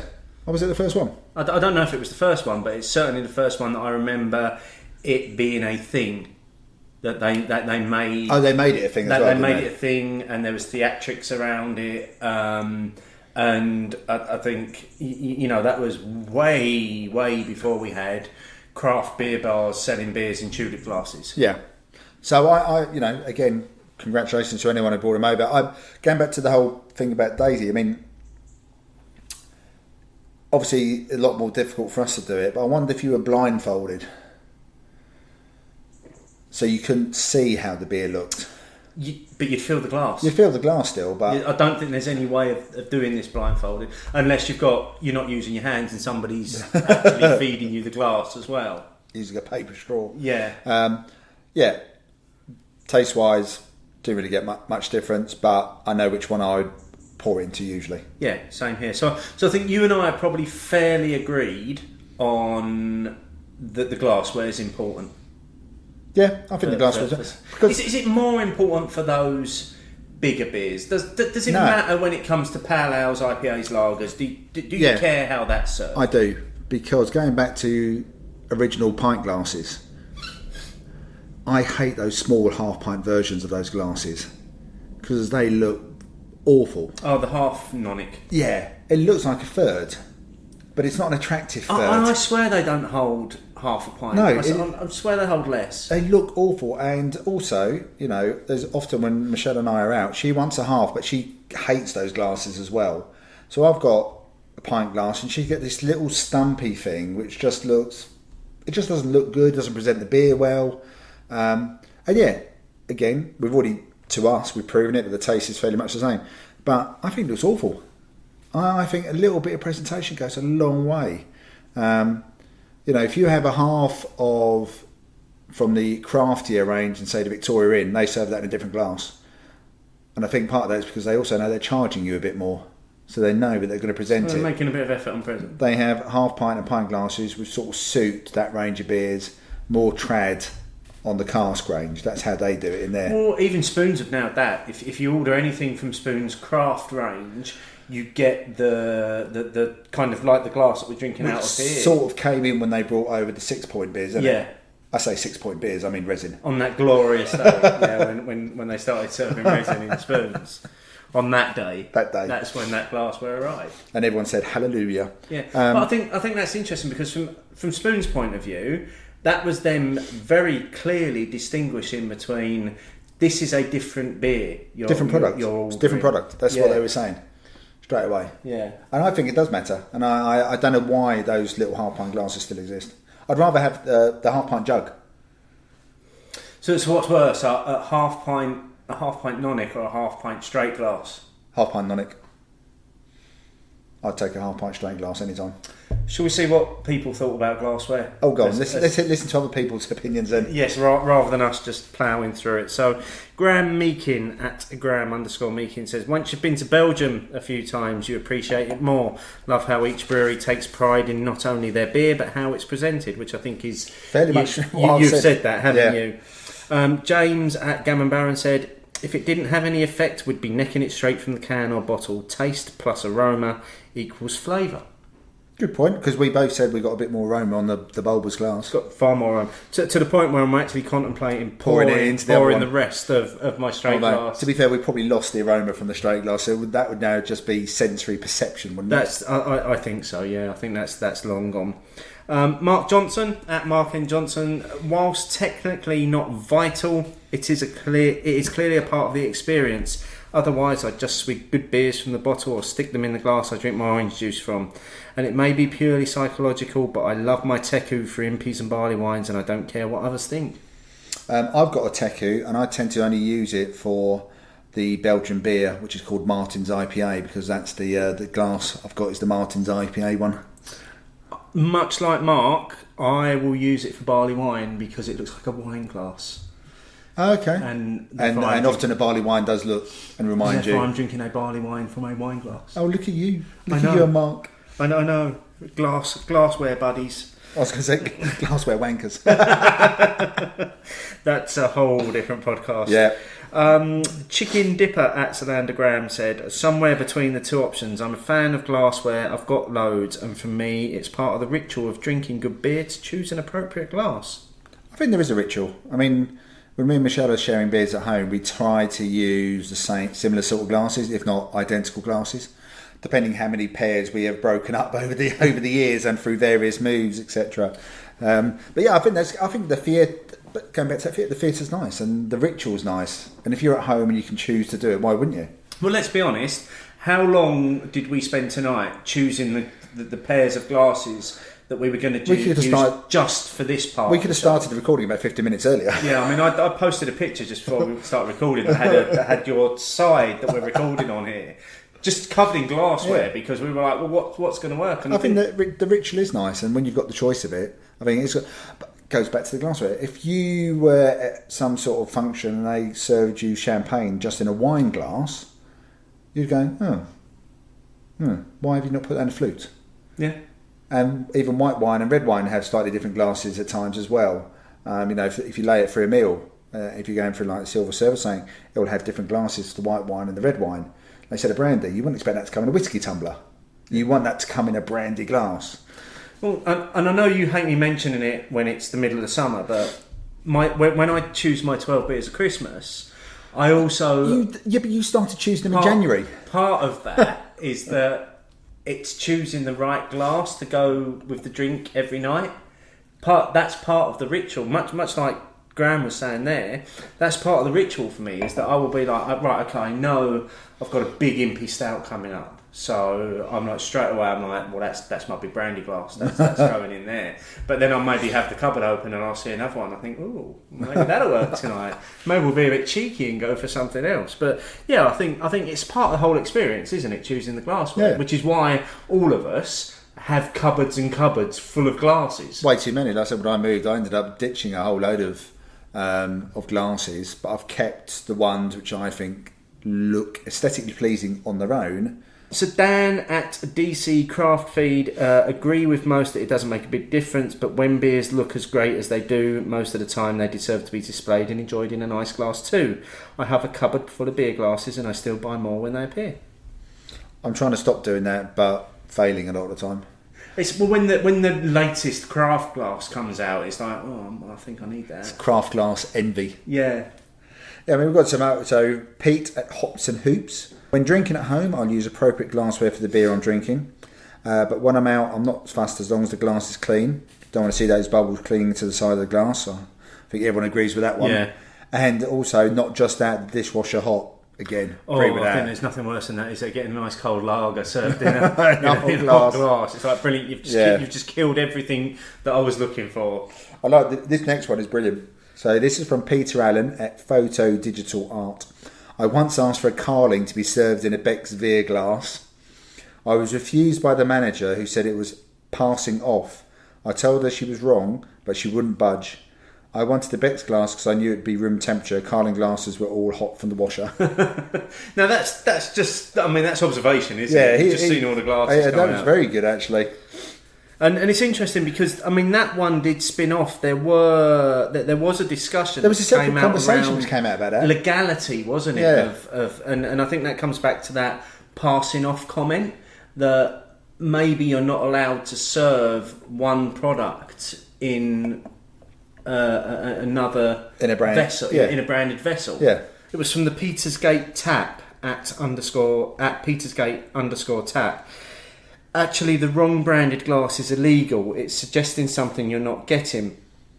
Perhaps should have said technically illegal. I think that's the cask mark stance rather than say HMRC. But possibly it's included in the cellar management certification training. So you wouldn't get arrested or fined legally for doing it. So it's actively discouraged, is it? It But would. then I've had if I go to I don't know, a Fuller's pub. I know it just says Fuller's, but they serve all their beers in Fuller's glasses. I know it's all in Fuller's glasses, but it's not a Fuller's beer. I mean, If you go to a Green King pub, it'll have Green King branded glasses, with the exception of, say, when they serve their Peronis or, like you say, their Stella. But for any of their real ales, regardless of whether it's Green King or not, they'll serve in a Green King glass. In the ones I've been to, for that kind of thing, no. When I'm in a pub, it bothers me less, apart from those couple of ones I've mentioned about the Norcal glasses. But it was an interesting discussion, but spun off. It was, and that was a whole spin-off discussion. Yeah, I did read all of that thread on that one, which essentially ended up becoming a discussion between two people, which is probably why we probably won't go any further into that. But it was interesting insight that came out of it. Greg Ballman at Greg Ballman said, it's important but not vital. I don't buy into that it must be branded by the brewery you are drinking, but the shape is important. Some styles more than others, such as Impy Stouts. I mean, this is the same thing coming up again, isn't it? Matthew Curtis at Total Curtis said, I picked vital but not because of any impact on flavour, none, or aroma, minimal, but because good presentation is everything and elevates the experience, which is vital when you're spending lots of money on a premium product. Now I found that really interesting. And that's sort of what I was saying about, because with the beers and us not doing it very well over here and stuff, if you went you went and had a nice glass of red wine, you want it in a nice glass. You can spend a lot of money on a glass of red or a bottle of red wine when you're out. Why would you not want it in the right glassware? It is vital. I think it is vital. Presentation, you do it for everything else. You should do it for beer, as well. Lordy99 at Lordy99, all blind tasting research clearly shows it has no bearing on taste whatsoever. But, and it's a big but, when not blind, the glass has a massive impact on perceived flavour, and a nicer glass will improve the flavour of the contents.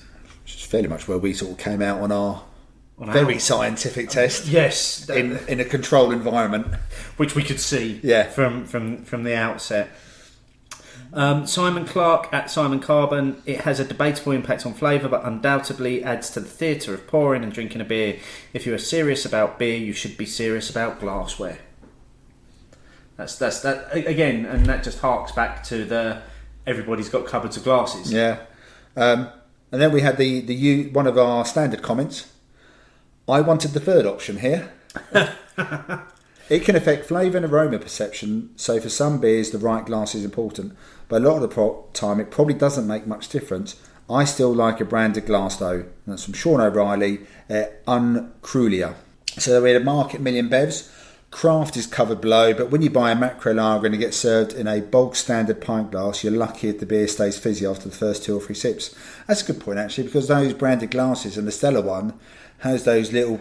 Keep going on this one, because I've got a point to come into this. Okay, and I think the glasses for the resin have the same at the bottom. It carries on giving that appearance of the fizz all the way through. Yet when you chuck Moretti Peroni into their branded chalices, the difference is huge in taste and appearance. Completely agree, and I'm going with you on what you were saying about they have that little etching at the bottom of the glass, don't they, which continually agitates the beer, so there's always bubbles coming up. Now, last night, you and I and Michelle sat down and we had a few beers, and we were drinking Budvar, and you and I were drinking from tankards. Yep. And Michelle, I think she was drinking from the track straight glass. The track straight glass. Now, both of ours had a stream of bubbles running up the middle of them and a constant head, because our glasses had the etched bottom. Michelle's was flat, but it was visibly different between the drinks that we had and the drink that Michelle had, even though we were drinking the same thing. And a lager, I do want to stay fizzy. When I do have a lager, and I want to head all the way down to the bottom. Yeah. Okay, that is a very good point actually then. The Beer Podcast at The Beer Podcast. Think it's important, especially to those new drinkers on the scene. Many comment that they like the glassware shape and feel, much in the same vein when you get a really nice wine. glass to drink wine from, it suddenly feels more special. We lots of similar comments here, Yeah. and a lot of people leaning towards what we've been saying as well.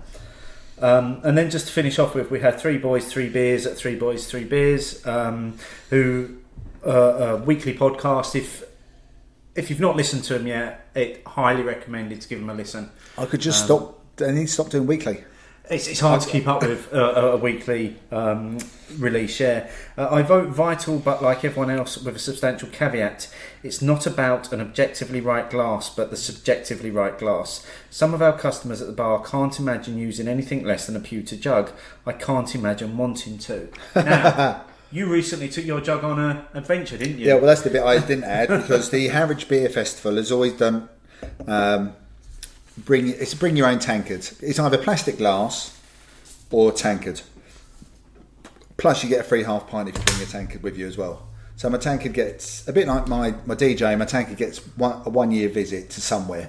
So the tankard always goes to the Harwich Redoubt Festival. And to be fair, because I'm looking forward to the festival, I like the festival. I actually do enjoy sitting outside in the sunshine drinking out of the tankard. But it won't get used again till July next year. Now I've got a tankard which goes camping with me, and I drink every beer that I take camping out of my tankard. And just because for me it's a camping thing, and it's probably the safest thing that you can pack and take to camping, because it's not going to smash, it's not going to crack, it's going to last the weekend. At worst, it's going to have a dent. Yeah, but that adds to the aesthetic. Yes, yeah, exactly. So, fairly convincing there, I think, this week. That I think on the whole, people are saying that whether it makes any difference in flavour or aroma is debatable, but it certainly adds to the experience. Yeah, of drinking a beer. Although we only gave the vital, but people preferred, in their head, appropriate / right glass was definitely their preference. Yeah, was what we got from it. We're getting to the end of our Westmalle. I've finished my I finished that bit goblety one. Yeah, I mean, first thing to say is that just on the beer alone, I am a big fan of this beer. Although it says Dubbel, and you expect, I always expect it to be thicker than it is. Yeah, and it's not. It's very easy to drink. Yeah, again, what's the ABV on this? 7%. So I would say that this beer, again, I've always never had this down as a out and out Belgium influence kind of beer. For me, this lends itself more again back to the English style of ales, the old English ales, that malty texture. Even the older versions for me don't really go down that sort of bretty route for me. I'm getting no Belgian on that at all. There's on nothing... a blind tasting, you wouldn't say straight away, unless you drank Westmalle regularly, you wouldn't suddenly say, "Yep, that's Westmalle, Trappist Dubbel." If someone gave me in the straight glass, and I didn't know what it was, I'd probably go for English Regional. Yeah. Brewery have produced that. I don't think I would go, that's a Trappist beer. I just think it's superbly drinkable. I've finished mine. I really enjoyed drinking it. There's a caramel earthiness to the finish of it, and that works really well. I mean, we tried to bring that up to room temperature a little bit, and to be fair, it's getting now towards the bottom of the straight glass. As it's warmed, sweetness really comes through, doesn't it? Yeah, very much really more. Get that sweetness. Much more. Okay, so we now have the Westmalle yeast shop. So basically we've drained the bottles. Yeah, so let's first up. Mine looks markedly different to yours. Yeah, and I've got a slightly bigger pour, but it's still the end of the bottle. Mine's very cloudy. Yours is a lot cloudier than mine. I think I've got more yeast in this than you have. Yeah, but that's weird. Because the bottles are all the same, roughly the same age. I am pulling a bit of a face. You are pulling a face. Cheers. Apparently this yeast is very much sought after. I don't think there was really much difference to what we were drinking. No, I was going to say exactly the same thing. I think it's just... Yeah. Yeah. I wouldn't have, if I had my eyes closed and they passed me, I wouldn't have no discernible difference. Maybe we had too much of the liquid and not enough of the yeast. Just the yeast. Okay, so that's the Westmalle, which was a double. Continuing our journey along the Trappist beer selections, we now have a pair of beers. We do have a pair of beers. We're going to be doing side by side. We've decided to jump over the triple option and go straight to a pair of quads. Well, why wouldn't you? Well, it is us after all. Now, the reason why we're doing a pair and we are going to be doing these side by side is because we are doing, firstly, what is often referred to as one of the greatest beers in the world, which is the Westvleteren 12. Yep. Which is from, I can't say the full name of the brewery, it's ridiculously long. It goes on forever, doesn't it? But you all want that name on the back of your football it's shirt, got the would name you? St Sixtus in it, hasn't it? Yeah. Somewhere. So this is renowned worldwide. It's not available to necessarily buy commercially. No, because don't you? Well, generally, I know you can see it in a few. I've seen it in a few places in Belgium, but generally, isn't it? You have to buy it from the brewery, And they tell you when it's available, and you turn up in your slot, or you don't get it. Yeah. So if it does appear online or in bottle shops, it's because those suppliers have gone and collected the beers. Now, this is a Trappist beer. It meets all of the requirements, but this is going up against St Bernardus Abbey 12. Yeah. Now I've poured the whole bottle in Okay. because it's supposed to be one of the best beers in the world. We're having the whole lot. Yeah. Now, St Bernardus is an Abbey beer. They're not a Trappist brewery, but it is, for all intents and purposes, Supposed to be. the same beer. Yeah. Because as the story goes, St Bernardus used to contract brew Westvleteren for them. And I think, without going into the detail, there was a falling out. Yeah. And the monks of the St Sixtus monastery decided that they no longer wanted their brewery, their beer contract brewed. So St Bernardus essentially took the recipe and brewed the same beer. Essentially, yes. Yeah. This is what happened. And listeners will have noticed at this point that we have been joined on tonight's recording by the ever-present snoring Dave, who He clearly decided he wanted to be in on the show. Yeah. So hopefully the dulcet snoring tones in the background won't send people to sleep for this last segment. Now, I've only had this beer, the Westvleteren 12, once. So have I. Okay. Now, you had it as part of your 12 beers of Christmas when you weren't 100%. I had a heavy cold. I could hardly smell or taste anything, but being the trooper that I am, I still drank the beer on that evening. Now, it's possible that I'm going to get a different experience from this one, because this one, by all accounts, is still a little bit young in terms of when it hits its peak, which is apparently around 2 years after bottling is when it hits its peak. So I think this is only a year old. Yeah, now I had this May the 3rd, 2015. Don't know where it was, because it was untapped before you could put in location and stuff like that. I'm assuming it wasn't bottle share because I haven't put bottle share on there. We've not had this at bottle share. Maybe because we've updated the list recently. We're over 400 beers, aren't we, for bottle share? Yeah.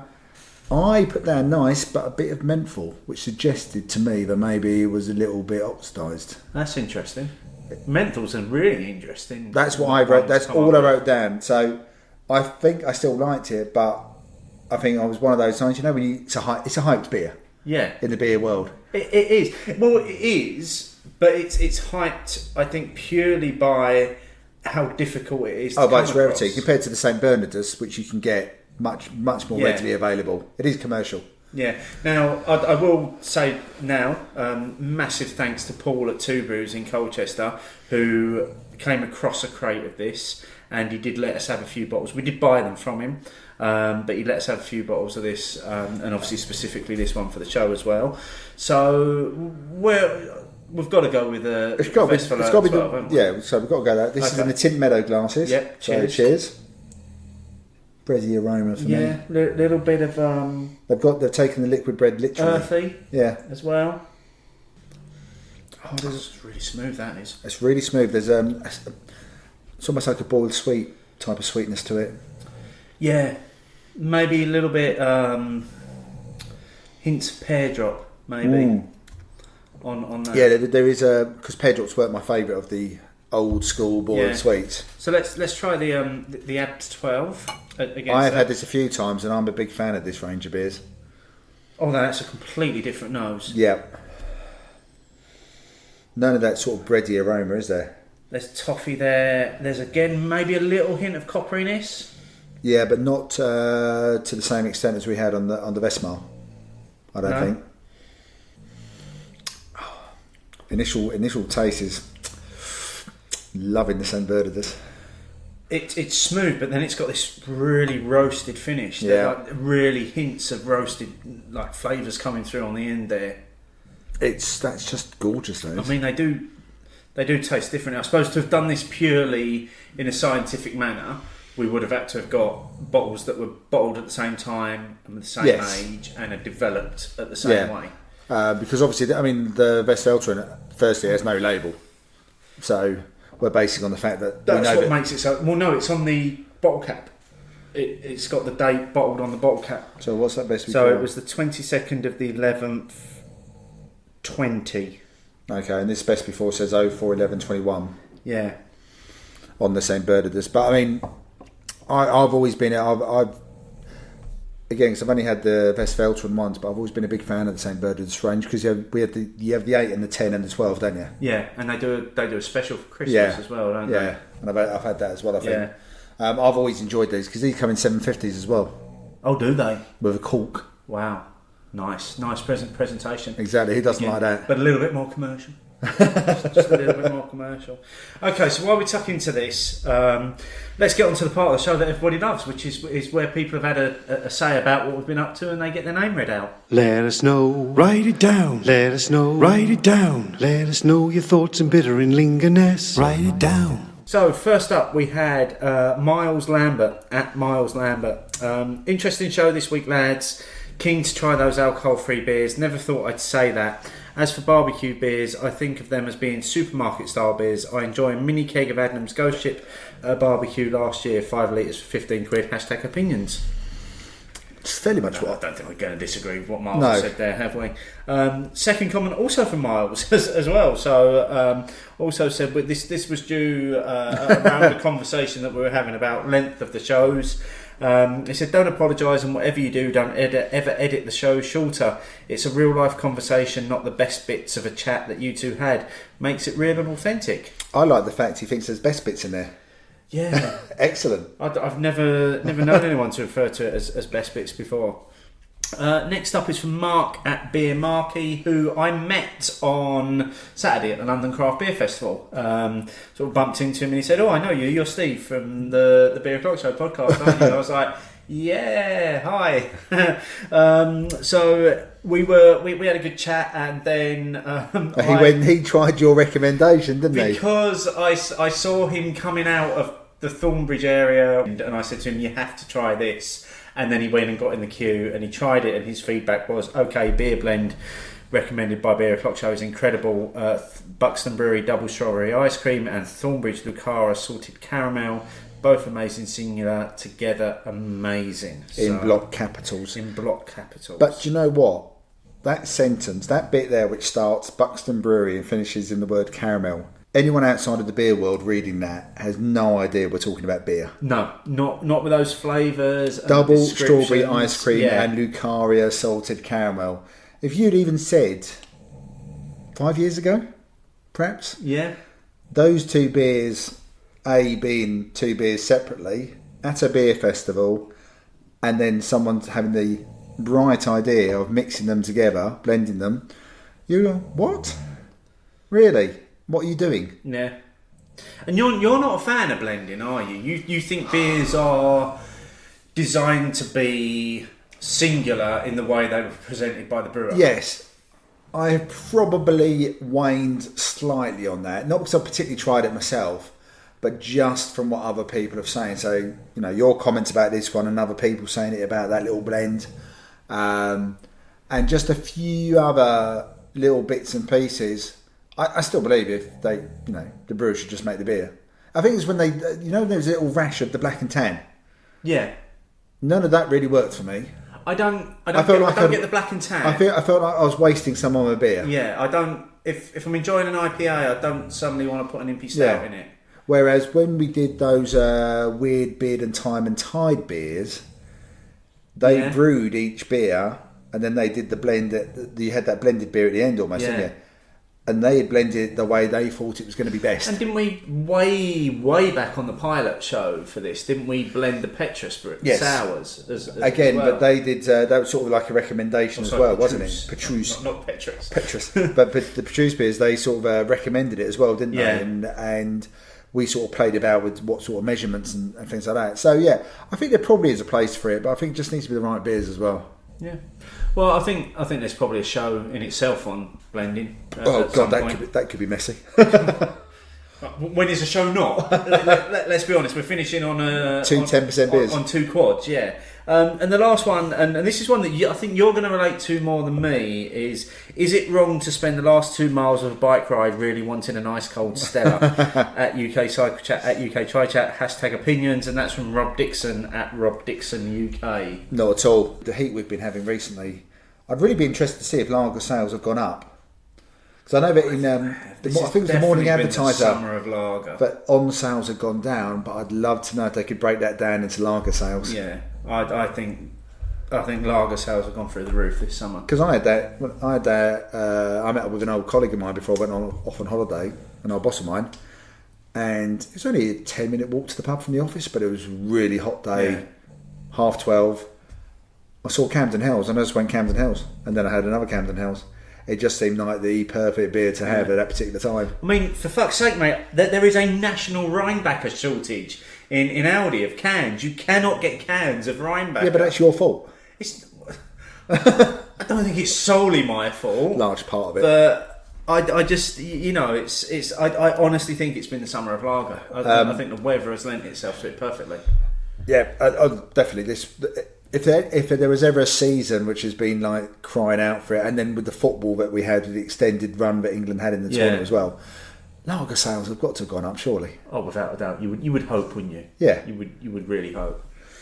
And then it's Paul's question of the week. Questions fill my head. So Paul at UNRCD this week is asking us, what is the best 440ml core beer out there at the moment? You can't have Jaipur yet. To which I instantly responded, Jaipur's coming in 330ml, so it doesn't really count anyway. No. I struggled with this one because I don't know. Do a lot of them do their core beers in 440s? All of Cloudwater are 440, but they don't have core beers, core range. And I really struggled to think of a brewery that does a core beer that I drink in 440ml cans. Well, the only one that I used to drink regularly in 440ml cans, which would be considered core range, would have been Adam's Ghost Ship, and that was generally when I was on the intercity train, when I was back in Colchester. It'd be a train beer. Well, now you've said that, that's the only one that probably springs to mind. Core I don't beers. think there are a lot that are doing core beers in them. But if we're wrong, and there is a distinct possibility of that, then please let us know. I'm sure people will let us know. Ghost Ship's the only one that sprung to mind for me because of the train beer. I'm going with you on Ghost Ship then. Because even my beloved Rheinbacher is 500ml when I can get it in cans. There you go. And you don't want it in 440s, do you? I don't want it. I want 500ml of that. You know what? I fucking want a tall boy of that. And I'm allowed to say that because that's a different measure, apparently. So yeah, let us know. Use the hashtag, as always, use the hashtag opinions. And we'll find it. And we'll find it, and that's how you get in touch with us. So, we're going to have some final thoughts about the 2 10% quads. What are you preferring out of the two? Right now, I'm actually preferring the Westvleteren over the St Bernardus. The sharpness of that coppery taste in the St Bernardus is making it a hard drink for me, whereas the Westvleteren has a lot smoother feel and finish to it for me. I'm almost completely and exactly opposite to you. That never happens. I am loving the St Bernardus. I've been drinking the Westvleteren because it's a bit like when I have food on the plate, but I don't like. I eat that first. So I like the Westvleteren, But the St Bernardus for me is much smoother. The aroma is so much nicer. The bready aroma, on the Westvleteren doesn't work for me. Disagree. I really don't like the copperiness on that. So for me, the St Bernardus is winning hands down on this particular And one. you know what I think people are going to love the most is the fact that we're both pronouncing it completely different, and I bet we're both pronouncing Doing it wrong. Anyway, I haven't done facts on these beers. I've done facts on all other beers. Can I have a little? Of course you can. We've still got beers to drink on these. Here's Okay. Who are you starting with? So I'm going to start with Westvleteren, which is how I'm going with pronouncing it. So they've been around since 1838, and for them, brewing is very much a means to an end. They produce 3 beers at the brewery. So they produce the 6, the 8, and the 12. Not dissimilar numbering systems to St Bernardus. So the 6, I believe, is a blonde. The 12 is a Dubbel, and then the 8 is a Dubbel, and then the 12 is the quad. At some point, there must have been a 10. One assumes so. Which must have been a triple, because it seems 6, 8, 12. Yeah, so they have. So on Untapped, he's got an 8, a 12, and a blonde. The 6 isn't listed. So maybe the blonde. I suppose the blonde is the 6. Did you say? I think blonde is the 6. Yeah, but So that's the blue cap. Yeah. So I wonder if the St Bernardus is the same then. So they have the 12, the triple, the 8, the 6. They have no 10 either. Okay. No coincidence there. That's interesting. So, coming back to that, so between 1945 and 1992, so it's like nearly a 50-year period, their beers were brewed by St Bernardus under licence, so that they produced the beers for them. And then there was a falling out, and as a result of the falling out, neither brewery was allowed to use the name St Sixtus in their beer. I wonder anymore. who. So someone must have arbitraged. Yeah, I actually think it went. I actually think it went to court.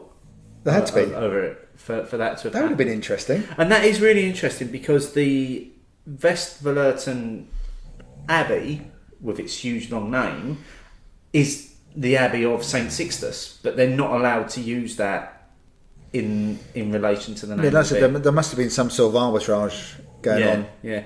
So now they produce 4,800 hectolitres of beer per year. Hang on, which is 60,000 cases of beer. Now, But they haven't said how much is in a case. no, because we're getting there, because this comes in cases of 12. So that's 12 bottles of beer per case. So that's 60,000 times 12, whatever that is. So we begin to get an idea of Okay, sizes. we're beginning to get numbers at last. Yeah. The facts I've got about St Bernardus are very sparse, to be fair, compared to all of the others. So they still brew using the same recipes, and their site was previously a cheese factory. Ooh, That's all I've got on them. it's quite an interesting one about the cheese factory. Yeah, but they've been brewing since 1946 as well, which is interestingly a year after they started contract brewing for Westvleteren. Brilliant. So some of my facts maybe are slightly wrong there. Well, no, because it could have been the back end of 1945 Yeah. to start of 1946. Then it'd have to be 2 days different. Yeah. So that's the end. That's the end of our Trappist journey, mate. I've enjoyed it. We could have done so many more Trappist beers though. We could have done all. We could. Do you know what the best show would have been? To have got one from each brewery and done all 12 Trappist breweries. Yeah, then the wheels would have come That off. would have been firmly off and on the floor. So what's coming next? Ooh, now what's coming next? Ooh, live. Live podcast experience You lucky people. from Peakender. Yeah. So at least 20 lucky people at the moment, as far as we're aware, on the tickets. There are more available on the day. They work from 11 a.m. on the Friday morning. Tickets will be available for all Yeah. of the live shows. Obviously, people will be camping overnight to get those. I would have thought so.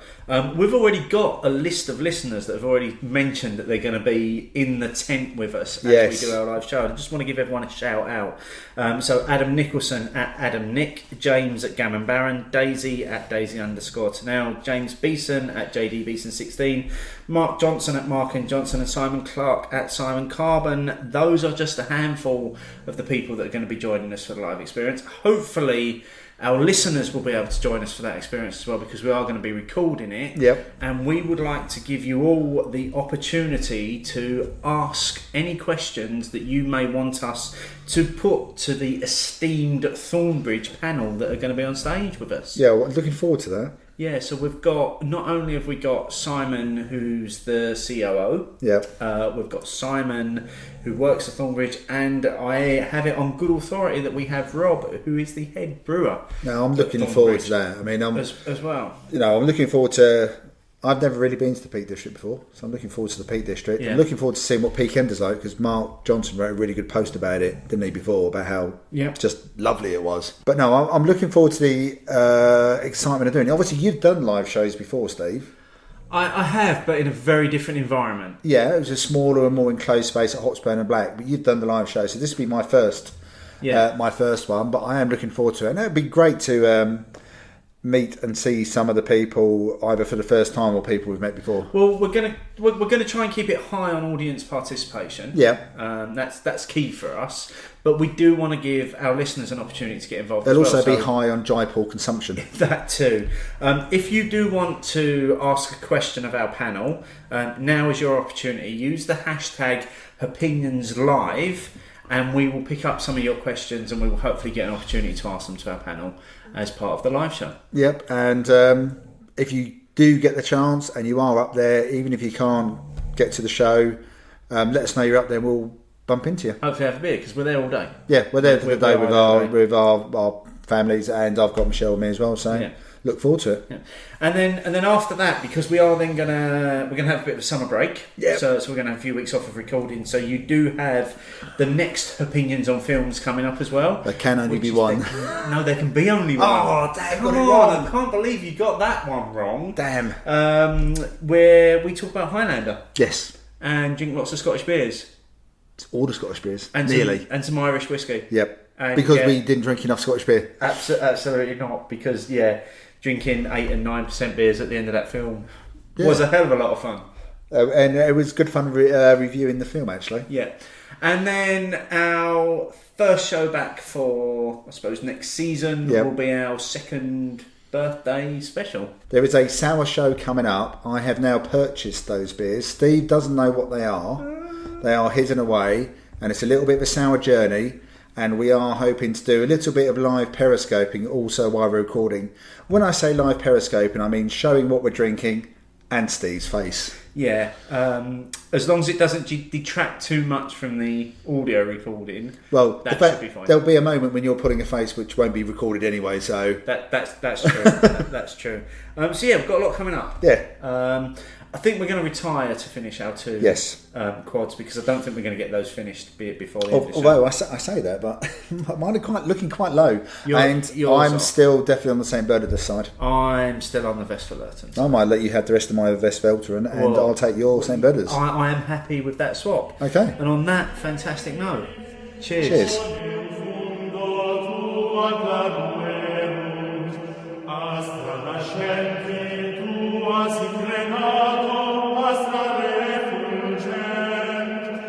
Silus et